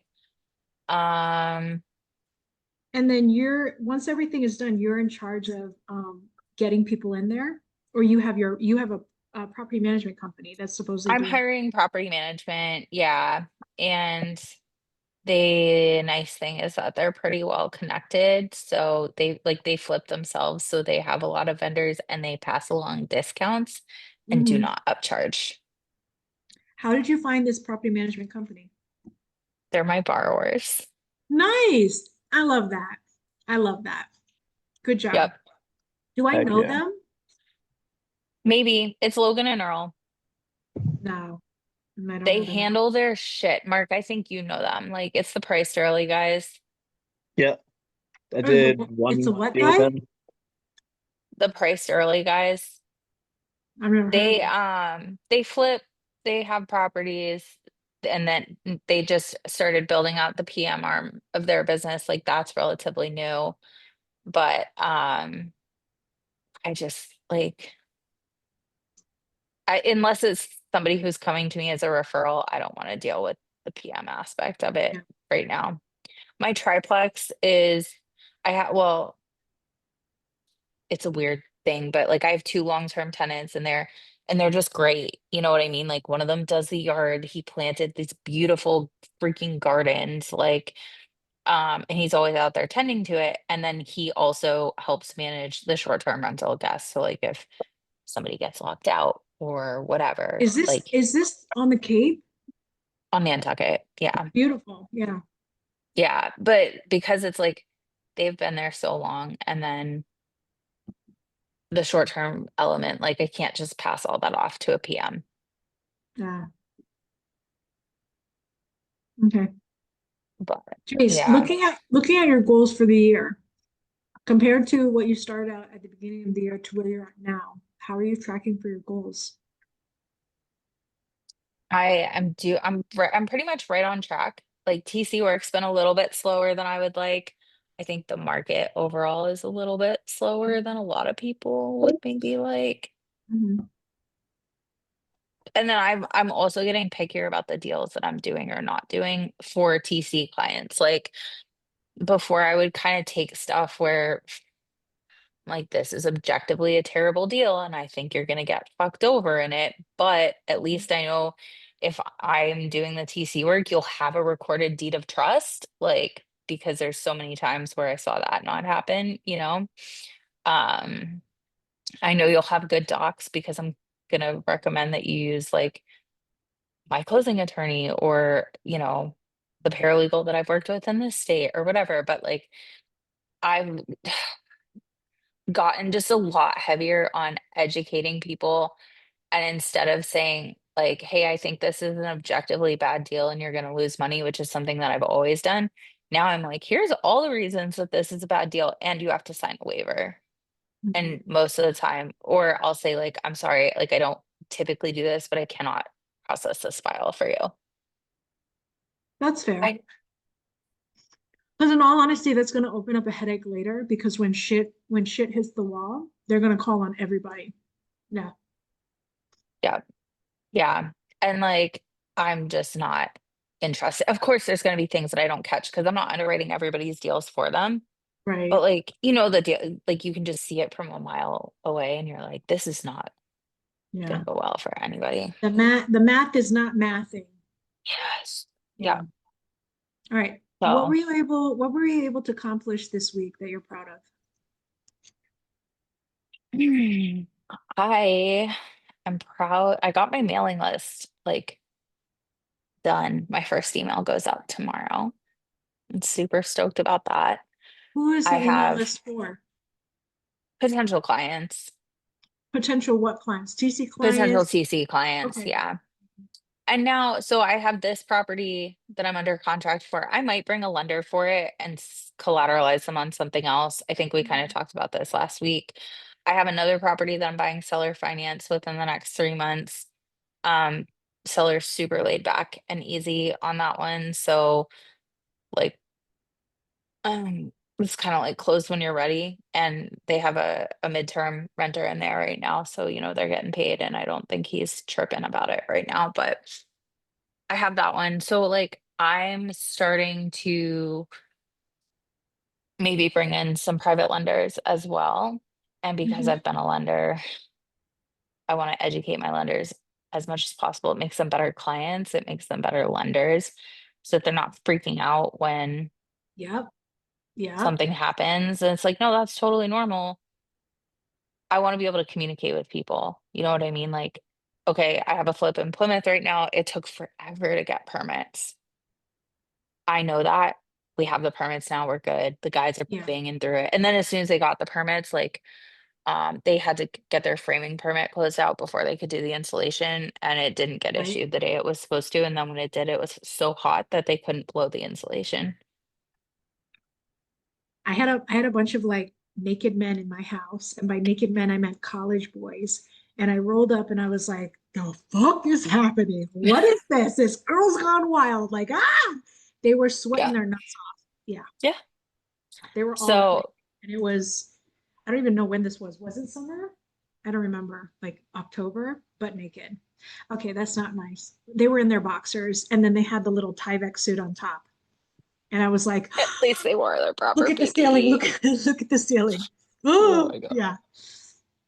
But you know, like I would rather my borrowers tell me like, hey, we were delayed getting permits and we're a couple weeks off schedule versus them and like no and them know that I'm not gonna freak out because I Yeah. know that like everything's gonna be fine. And also if I can call if I know the permit guy, I'm gonna call him for you. I didn't Right. know the permit guy in Plymouth, but if I did, I would have called him. Um, and so I would rather them be able to be open and honest about stuff and knowing that I won't freak out versus try to hide it from me because then I will freak out. Right. But some lenders, they're like, oh my God, well, you didn't get the permits in time. Is the loan going to be late? Is this, is that, what are you going to do about blah, blah, blah? It's like, you know, Suzanne, you don't It's want to be par for the bothered with course, that shit. par for the goddamn course. Yes. Yes. Mhm. That's why I asked for a 6-month loan on a 3-month project, you know, like, because I know there's gonna be delays, because I know there's gonna I be shit like that the happens. idea because I used to always say, like, with anybody that I work with, I always try to say, like, I like an educated buyer. Yeah. So back in the day, I used to sell solar for Tesla at one point. And Oh, I would shit. look at all the paperwork and I'd be like, bitch, this is it. I'm gonna fucking rock your world. This system, this is it. Like, you gotta sign up. And then there were things that they wouldn't tell me or whatever else worked out. And so I used to get really upset because I'm like, I fucking rocked your world and you won't just say yes to me. Like, this is crazy. You don't know what I know and how well I could do this. So I got to a point where I was like, listen, I am not here to decide for others. I'm here to educate them. They make the choice that's right for them because I never want them to call me on the back end and be like, you said this and we did this and it wasn't right. No, no, no. You have everything. You decide. Not my fault. Take it off my plate. Goodbye. So I like the idea of you actually having like educated, but number one, you're asking for two things. One, you're asking for adults, which is crazy that we have to ask for adults because it's bananas that people don't have hard conversations because we're fucking adults and that's what happens. Here's a hard conversation. It didn't work out. Here's what we're going to do to go forward. And the second thing is educated buyers, people that are familiar with this so that they don't, the term that I like is crash out, where they have like a mini meltdown, but so people don't crash out. Yeah. Yeah, two things. Bare minimum, be an adult, bare minimum, have conversations in real fucking time that affect me because we're adults and I need to know things. So that. And the second part is don't crash out because you don't know enough. Is that why you're on Yeah. Instagram so much, like teaching things because you're trying to work towards that? Or like what's the goal for you being on Instagram, for you being visible on Instagram? Yeah, that's a good question. Not to brag, but I made a whole $15 in monetization What? last month. So How do you there make, was I don't even that. know how you make money on Instagram. Instagram has never paid me, so they don't want me, I guess. I But how can do you look at make your money? shit and see if you're eligible. But we can talk about it. Eligible? I'm not eligible. Immediately I can tell you I'm not eligible. No, They're like, you that might bitch, like no, shut you her might up. surprise yourself. I don't know. They like Unhinged is a brand, Suzanne, and like people fucking love it. I love it. Like now when I see the craziest shit, I'm like, I'm sending that to Suzanne. I know. Speaking of which, I have a raccoon with a meth pipe I need to send you. You have Um, a raccoon with a what pipe? I'm gonna send you this reel. You know what? I'll just post it in the group. So good. Number one, love it. I did in Unhinged. I had this every year in real estate. I have a theme for what I'm trying to do. Year one was big dick energy. Big dick energy simply meant confidence, right? Because when you first start out, you have zero confidence. You kind of need to like swing it like you have it, and then you pick up momentum as you go along. Year two was Asian dick energy, which simply meant confidence with intelligence. So that's year two. Year three was fuck around. I'm a very conservative person and I need to like push myself to do crazy things to get greater results. And I have a very hard time doing that. So fuck around, find out, not in a bad way that you're going to find out, but in a good way. Like I need to fuck around to actually find out. Year four, am I in year four or where am I? I think year four Yeah. was last year. Year four was unhinged, unbothered, and disrespectfully offense mode. And what I meant by that is I play on defense mode a lot. So it was supposed to be unhinged, unbothered, and disrespectfully offensive. But I didn't mean offensive as like insulting people, whatever. I just meant not defensive. And then disrespectfully, because I feel like women are always like, respectfully, you're a piece of shit, whatever. I wanted to be disrespectful, okay? I said what I said, and I'm going to say it louder. Don't ask me to say it again. Disrespectful. Anyway, I try to add it, like, you know how you have PML baddie? I try to add it on like the back end of my name. And so I was putting it on and they wouldn't let me have it. They still won't let me have it. So I kept deleting the words until they like let me have it. And then they only let me have unhinged. And then they were like, you can't change your name for the next 60 days. So I was like, fuck. Fuck. And my mom's friends are on it. I at one point was like, I ran the Korean Association of Rhode Island, and people know that I'm on Facebook. And so it was a little bit like, God, I hope they don't translate the word unhinged and like get an idea and then call my mom. But It is what it is. I like it. It pushes me to work towards that because I am so cookie cutter and in the box and afraid to rattle things. So it definitely does encourage me to like say some crazy shit online, or if I do say some crazy shit online, rather than deleting it, I try to send it now. If you're gonna like me, you better like me for me because it's not changing anytime soon or ever. So it is what it is. No, I love it. Yeah. And to What is your brand? uh, man, it's a lot of it is like, let's make as much money as we can and make wins all the way around. Like I I said love in winning. one of my reels, I was like, I want every deal to be a win-win-win. Like, I don't want to just make money and my borrower not make money because they'll never come back to me. Yeah, there's So gonna be shit that happens, right? if we were to say your brand is, so usually I pick three things for a brand. I don't know why, but like Yeah. mine was like Korean, Rhode Island, which I fucked up, and then now is Unhinged, right? So I love Rhode Island, so we're leaving that. But you could be Texas, lender, winner. I love winning. I love the feeling of winning. It's a great feeling. It's a good feeling. What if not those things, what would you choose to be your brand? I think like a lot of it is first of all, let's go financial empowerment all the way because if I had known about options that existed when I was in my W-2, I always had this excuse of like, I'm too busy. I have way too much going on. I logged, but I'm at my 40 hours and it's Wednesday before lunch. Like, what is going on here? So I think if I had known about private lending and how passive it could be, I would have gotten started a lot sooner, which would have helped me a lot. It's been amazing while my kids were small. So I think a lot of women are like, oh, well, I haven't slept in like 6 months. And I have this creature attached to me. What the literal fuck? And it's like, okay, but you can front load a lot of your work and then your calls come in on, Wednesday at 2 p.m., not Wednesday at 2 a.m. And so financial empowerment, like redefining what success in real estate looks like. And then I'm trying to be a little more unhinged, but that'll be a work in Let's do progress. winning. I love winning, right? I love the triple win. I love winning. It's intoxicating. Yes, yes to winning, right? So winning, number one. Number two, I love the idea of financial empowerment, financial education that leads to empowerment. Um, Get in your bed, financial trip. fluent, financial fluency to even get to a place where you could be financially free. I think all those things matter. Yeah. Yeah. Good Hey, stuff. good. Caroline, you want to come with me? Mark, what's your brand? Three things. Oh, I don't know. Wholesaling, you got wholesaling in the bag. Yeah. Territory wise, you're North Shore, Southern Massachusetts, aka New England. You can have that if you want, you can change it if you want. But wholesaling Mhm. New England, and then what would be the third thing to identify yourself with?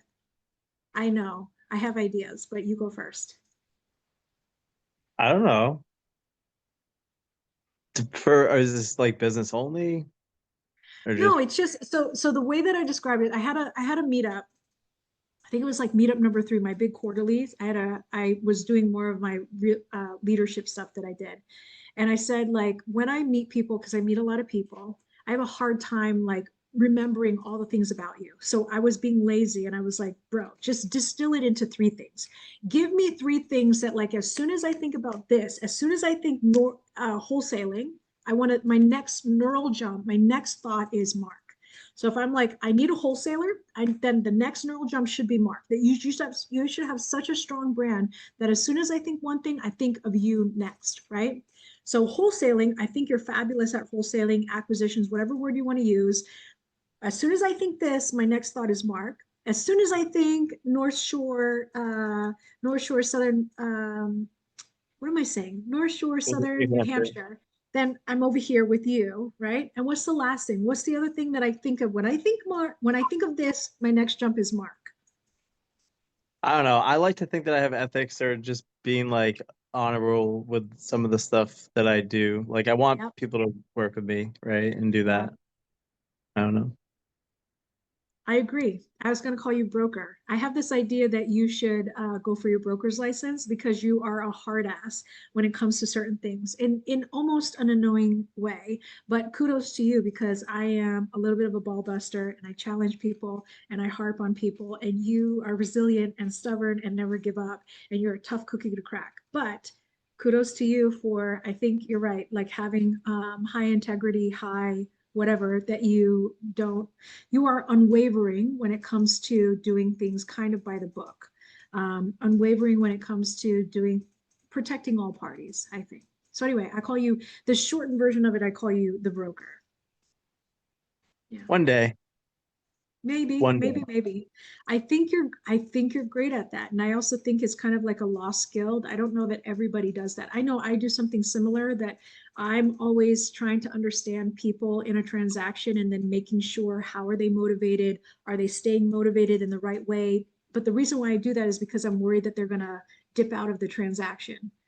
So that's why I pay attention. But I pay attention to make sure everybody's happy in a transaction versus you, I think you do it in a way where you're like safeguarding the transaction so that everything is clear. There are no gray areas. Everything has been addressed. Everybody has made a decision. Everything we're sending, we're fucking sending it. Yeah. Thanks. Yeah, that's the way to do it. Okay. Greggles, get over here. Go ahead, honey. I was gonna ask, Mark, is there a standard seller's disclosure form for mass, or do you have to be an agent to use it? That's a great question. I don't know. I could send you the one that I have from my dot loop, my broker probably. Perfect. Yeah, I don't What do know. you, I don't know how that works, to be honest. Like, if you Okay. need to be a broker. I mean, it's paperwork. Yeah, like I know in Texas we have the Trek and anybody can use it. And it's like the Texas real estate like gives you the forms and it's amazing. Um, and then like in Florida, the forms are on the internet, but you're not supposed to use them if you're not an agent. Like you can't use them if you're not an agent. All right. I'm not gonna be the best person to tell you about that, but I can share a copy. but Perfect. the thing that I will tell you is the agent that I had for the last house that I did in Andover, she was like, you didn't live here, you don't have to fill one out. So depending upon what are Oh, you trying to fill one out for? I didn't know if it was required or not. What are you trying to do? And make sure like all my Is I's it for the are. house you're buying? I don't even know if I needed one or not. You're not So it selling it. You're not depends. Okay. selling it. Listen, if you're buying it, you should get a seller's disclosure form signed from the seller so that you know that they're not lying. If they do, you can be like, fuck you. And then if you're selling it, I have rarely ever offered one on any of my listings. Okay. Yeah, I haven't. That's not probably good advice. You probably should. But also, like, every single one of the transactions has closed and there's never been an issue because I've never had a seller's disclosure. Like, why don't I've you have a never seller's sold, disclosure? so Like, I don't know. I disclose the things that we know that are wrong with it, you know? yeah. So, Okay. but buying it, you want it. Yeah. Yeah. Yeah. I have one I'm looking at right now. It's Fizbo by on the Cape, and that the guy seems a little Sketchy? shady, a Yeah. little bit. So from what I was told with mine, again, I flipped the house. She said I don't have to fill it out because I never lived there. So technically I don't know things. I have no problem telling you all the things that I know, but sometimes it works in your favor, sometimes it doesn't, depending upon what you're after. If you're purchasing a property, you want the seller to cough it up, then yeah, I don't want to say intimidate them, but I would put that in front of them and say, listen, as if you're selling a property, fill this thing out. Yeah. Okay. All right. Sweet. By the way, I have a first position opportunity, 12% and 2 points. Would you be interested? How much is it? 270. I don't Is think that I'm good? not liquid right now. I can't tell if that's good or not. Oh my God, 270. nobody has ever accused me of having a poker face in my entire life. I love this for me. Um, I don't think I'm not liquid, Suzanne, but Mhm. I might be able to bring a portion of it and co-lend the rest. Like I do not Yeah. I don't place other people's capital but I'll say, hey, Mark, Suzanne needs 270. I'm bringing 140. Do you want to bring 130? Yeah, I'll yeah, do yeah. that all day. I'm in the same boat. Like after the whole Z thing fell to shit, I don't know that I can like trust anyone. And then even if you do trust them, that they might be going through a certain situation, somebody has cancer, I don't know what, but like shit happens and people make choices that have nothing to do with me. So yeah, I'm in the same boat where I don't even know how to recommend people, but I do like the idea of if you're like, listen, I'm bringing this much to the table. I reviewed the deal. I think it's a good deal. I've also put my shit up at risk. If you're willing to cover the difference, then, you know, the both of us can be receiving the same return. So I think that's fair. Again, you have an educated buyer, you put all the options in their boat. If they make the decision, then they have to deal with the consequences. And that's just life and being an adult. When do you need to close? I don't know. Actually, so I'm talking to him now. He's going to post in Creative Elite, and then I'll definitely tag you as well as a couple people. The property is in Ohio. The only person like, so this goes back to the whole branding thing. When I think Ohio, I think Kevin Kozak, and there's reasons for that, and I love him. I'll tell you about him another time. But Kevin Kozak, private lending, I'll think of you, things like that. But yeah, so it's an opportunity. This is what he said. He said, hey, I hope all is well. I have a short-term investment gap funding opportunity and was wondering if I could post in the Creative Elite group. I'm offering 2 points and 12% on a rehab that is already listed. The house is in Ohio, listed at 550. I have a loan of 270 in first. I went way over budget, but the numbers are still there. I'm trying to get my bill squared away, open to options. As long as it, and so I asked him how short. He says, as long as it takes to sell. I have plenty of wiggle room in the price and will be aggressively dropping it over the next few weeks. So this is a guy, Gary Ash. I went to school with him over at URI, and then later on I found out he was flipping in Rhode Island. And then we got together. So he'll post it. I'll tag you. You're welcome to review it. Okay. Yeah. Yeah. Send it. Yeah. Thank you. Fraggles, get over here. Yeah. Sorry to sidetrack us. Greg, you're not getting out No, unscathed. you're fine. You're fine. I was unmuting my microphone. Okay, good. Not fast enough. Yeah, I Um, agree. what's going on? What's your brand? Your three things. If I was to think of this word, my next thought is Greg. I have some ideas, but I Uh, want to hear yours first. Messy title, Central Texas, extremely handsome and charming. You're having a good day. Any day that you're having a good day, you always talk about how handsome you are.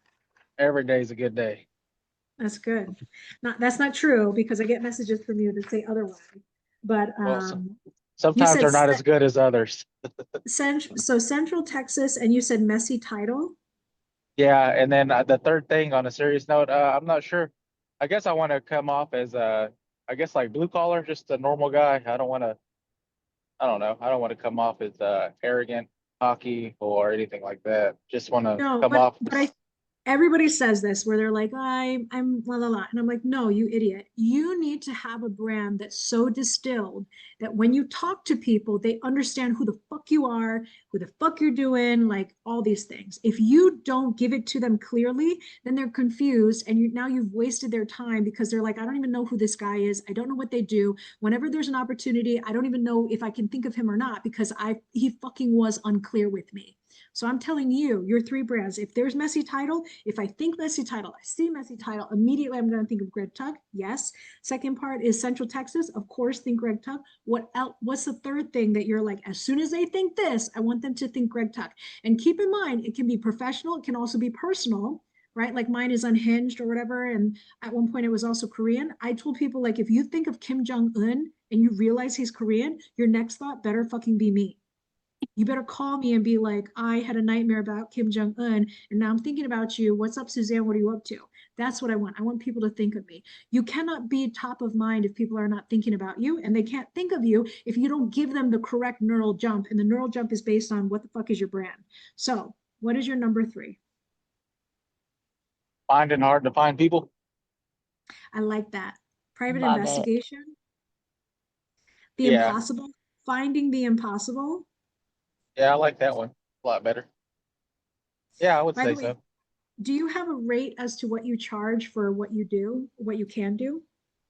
I know Uh, in the past you charged like $2,000, but like what did you provide for that person? a family tree and contact with everybody they could think of. It starts off at that, right? So usually Mhm. I started off at 2 grand and then I charge a deposit of $500. And then as the title gets messier and more things dig up, then we'll renegotiate later on. But it depends on how much work there is. It's like saying, well, how much are you going to charge me to flip my house? And I go do it, but then you want me to fix the foundation. It's like, well, yeah, that wasn't in there. We need to come back to the, negotiation table. So I would say I it's just, think it depends on difficulty. I think at a minimum, like back in the day, I remember telling you, I think I was like, you should just go hard for 2 hours. Go for 2 hours, charge $1,000 for 2 hours, whatever you can pull out within 2 hours, let it be that. Do a screen recording of everything that you've done so that they have access to all the ways that you've pulled information. They can follow along as to what exactly you did. And then if they need more hours, you charge them $500 an hour thereafter. Yeah, That's but what if I I do think. that, I'm gonna give away the sauce and then they'll know how to do it. Then they won't Mm. need me. No, they're not you. They're not you. Jace, do you know about him? Do you know about him? D creepy with messy title No, situations. Oh, no, I'm not creepy is not the word that describes Greg. Greg found my 80-year-old next door neighbor's first love. She was Armenian. He gave me her first name, and he didn't give me a last name because she was married anyway, so that didn't matter. She was an immigrant, so she's not, and she was renting, so she was nobody was on a deed anywhere. And all he gave me was Haverhill High School between X amount of years. That's all he gave me. And I think his last name, he gave me like 3 syllables, and it was like Kenedjetowski. Couldn't even spell it for me.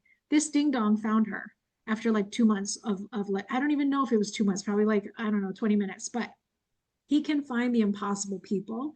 That's how I first met him. He was giving a course on like how to look up people, because you get the like driving for dollars, you get the zombie houses where you're like, who do I need to find? And you go down the rabbit hole of piecing things together and putting together a map. He's the guy to find the people. And so when it comes to like messy title in Texas, which is a non-disclosure state, he's very good about finding the people, all the heirs that need to sign off to get the property across the table, he will find them. And that's also why I don't know if you know this, but he's the holder of the largest wholesale fee of all time in sub two. I did not know this. He's a little bit of a big deal. Not at all. Well, I knew Just that.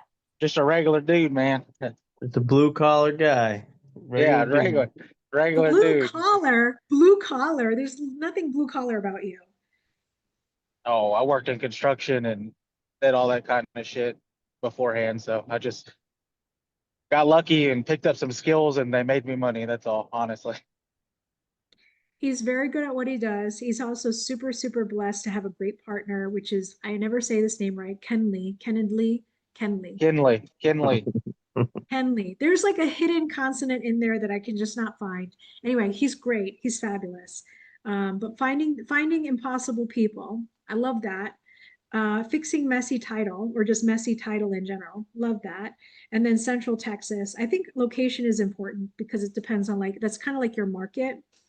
So I like that. Yeah, it's not limited to just Texas for finding people. If there's a broken chain and title and I can follow the deed, I can usually track down who the heirs are. So if you ever come across anything like that, there's usually a lot of money in there. So send it my way and we can work something out. Sweet. I love that. Okay. So North Shore wholesaling, and then impeccable ethics. Impeccable ethics, or what's the other word? Integrity. Hmm. But it's also impeccable, yes, but it's also very thorough. Your attention to detail is very nice. Good job. High five. High five. Appreciate you. I envy that. I wish I had an attention to detail like that, honestly. He is very good, which is really funny too, because he's also very forgetful. So you're just like, how is this brain working right now? Because he either nails it or completely fucking blows it. And you're just like, Oh, yeah. I don't even know where to put you right now. Like, make it make sense, Mark. Make it make sense. All right. So we got you, North Shore wholesaling, impeccable integrity, thoroughness. That's another thing about you. I'll figure out a way to put that together. Greg is finding impossible people, fixing messy title, Central Texas, For Jace, I said winner or winning or some sort of like win. I love win. I love it. We have lender. Don't make me mess this up, but I have winning, lender, and then the last part I have a word, but you tell me what's your brand in 3 words. Can I use 4? Because one of them is Did technically you say, this is what 2 I heard, words. and I'm wearing hearing aids. I heard Chinese sport. What did you Can I say? use 4? Can I What? use 4? Yes, And absolutely. Can I may use I 4 use 4? Fuck. can I use / Chinese sport? See, this is why I couldn't even Financial get. empowerment. Oh yeah, yes. Yeah. We said Financial we said empowerment, we said lending. Yeah. financial literacy, empowerment, financial freedom. That's a good one. Yeah. That is a good one. All right, in your own words, what's your brand according to you? Don't let Okay. me put words in your mouth. Financial empowerment, Yep. lending, winning. That one feels weird, Suzanne. Like I'm gonna What? take it. It's gonna take me a minute to claim that because like I oh love I'm to time. win. I do I too. And I've I always love to been win. like the amount of shit that I get that's like, why do you talk so much about money? And it's like, because I fucking grew up in a house that didn't have floors or hot water sometimes. Like, and I didn't know what was an option for me, you know? But And also, can we talk about this real fast?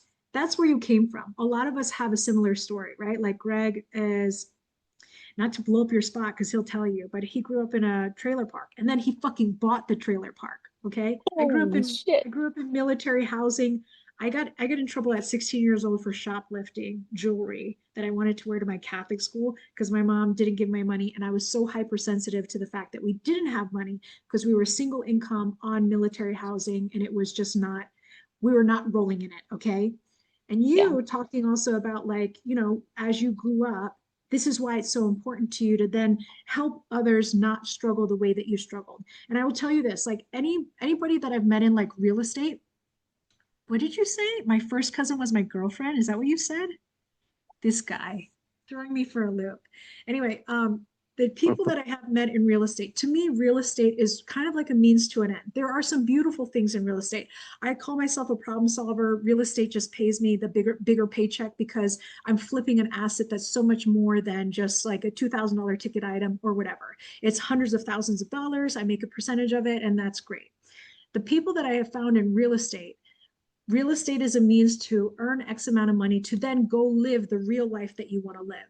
And the real life that people most want to live, there's 2 options of what I've realized. They either want to travel, which I don't know that I know travel people well, because I'm like, how much traveling can you do before you get bored? Like, And then there's a second part of people that want to give back.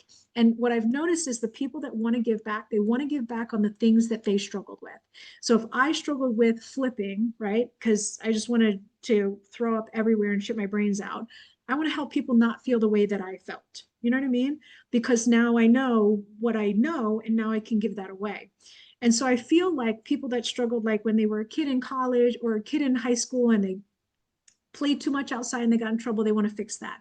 Or like you, where you're like, I didn't know what I didn't know until I knew it, and now I want to tell everybody else because I don't want because had I known, I could have done cool things, right? Anyway, Yeah. I feel like the people that really win in life that I consider are elevated. I think you get to a point in life where you're like Maslow's hierarchy of needs, your needs are met, and now you're at the top of the thing where you're like, how do I do more? How do I give back? How do I have a legacy? What do I do now that all my needs are met? I go out and I help the people that struggle the way that I used to struggle because I understand and I identify that. Anyway, that's my favorite kind of person. You're that person. Come to the cruise with us if you want. No pressure. Send me the dates because if Trey's home, I probably could be easily coerced into that. Oh, good. Love it. Love it. Love it. That's my style. Very stubborn, but easily coerced. I'm cool with that. Yes. Yeah. I thought you'd have a great time. I also thought of Mel Palmer, just because I know you guys were all at InvestorCon.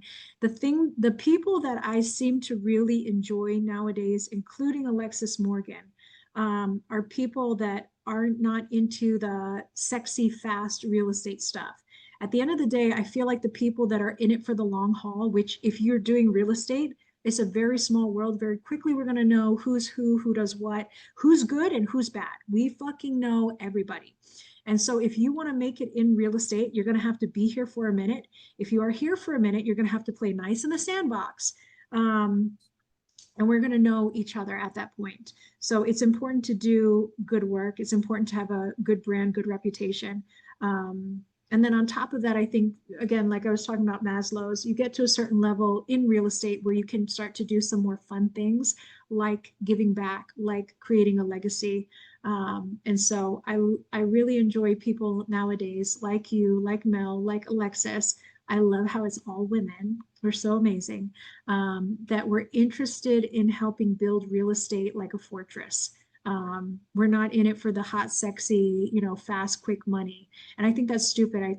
That's also why I think Gator lending doesn't work is in some instances you could pull it off, but it's not a sustainable business model. It exists, it's hot, it's sexy, it sounds great, but that's not a business you can build yourself on.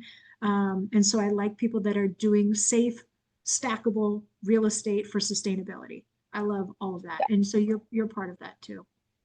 So anyway, Yeah. I don't know if you want to add that to your brand of 3, you got to squish everything together. But yeah, so I usually, again, I just created 3. You can do whatever you want to do, but I think for me, I like 3 sounds like a good idea. And then for me, it helps me better remember people because I'm like, what are you trying to tell me? What do you want me to know? When I have this opportunity, how do I know to give it to you? Like what resonates? So I like it. Cool. All right. I like being pushed to embrace the winning because I love to win, but like, I no, always like to talk about it. It's my favorite. All my siblings know that I love to win. I'm a little crazy. So like, like white people, how they have like game night and whatnot. I don't know that I would do very well at game night because I think it's like the opposite of crashing out. I'm not having a bad time, but I'm like embarrassing myself because I'm so determined to win. Anyway, we could have game night on the cruise. You never know. I'll show you a side of me you haven't seen before. But yeah, I like to win. I like to win. Yeah. It's intoxicating. I don't know that there's a better feeling than winning. Like even, like falling in love. Falling in love is fucking winning. That's how I feel. We're winning. You're winning at that point. It's intoxicating. What's better than winning? I don't know. I like winning. Anyway, what was it? Charlie Sheen? Did he make winning? Was it or twinning? He said something where he's like, I'm not doing this, I'm this. I'll find it. Don't worry. Anyway, time is 10:02. Was that Tiger's Blood? I thought that was a movie. I don't know. Yeah. Anyway, everyone, thank you so much for joining me. At the end of the day, this is a space for you to be seen, a space for you to be held accountable to your words. I'm not your mom. I'm not the police. Like you come, you say what you've done. Hopefully you feel proud of the things that you've accomplished. Hopefully we are people that you respect. And so, if we think about you or you think about us, that you're like, I want to hold myself to a certain standard because I'm friends with these people and I don't want to disappoint them or I don't want to embarrass myself in front of them. Anyway, you hold yourself accountable by coming here and spilling your beans. So thank you so much for coming. Time is now 10:03. Have a great night. Fuck it up this week. Make friends. Let me know if you have any problems, need anything. I'm always here for you. And I'll see you next week. Bye. Good night, everybody.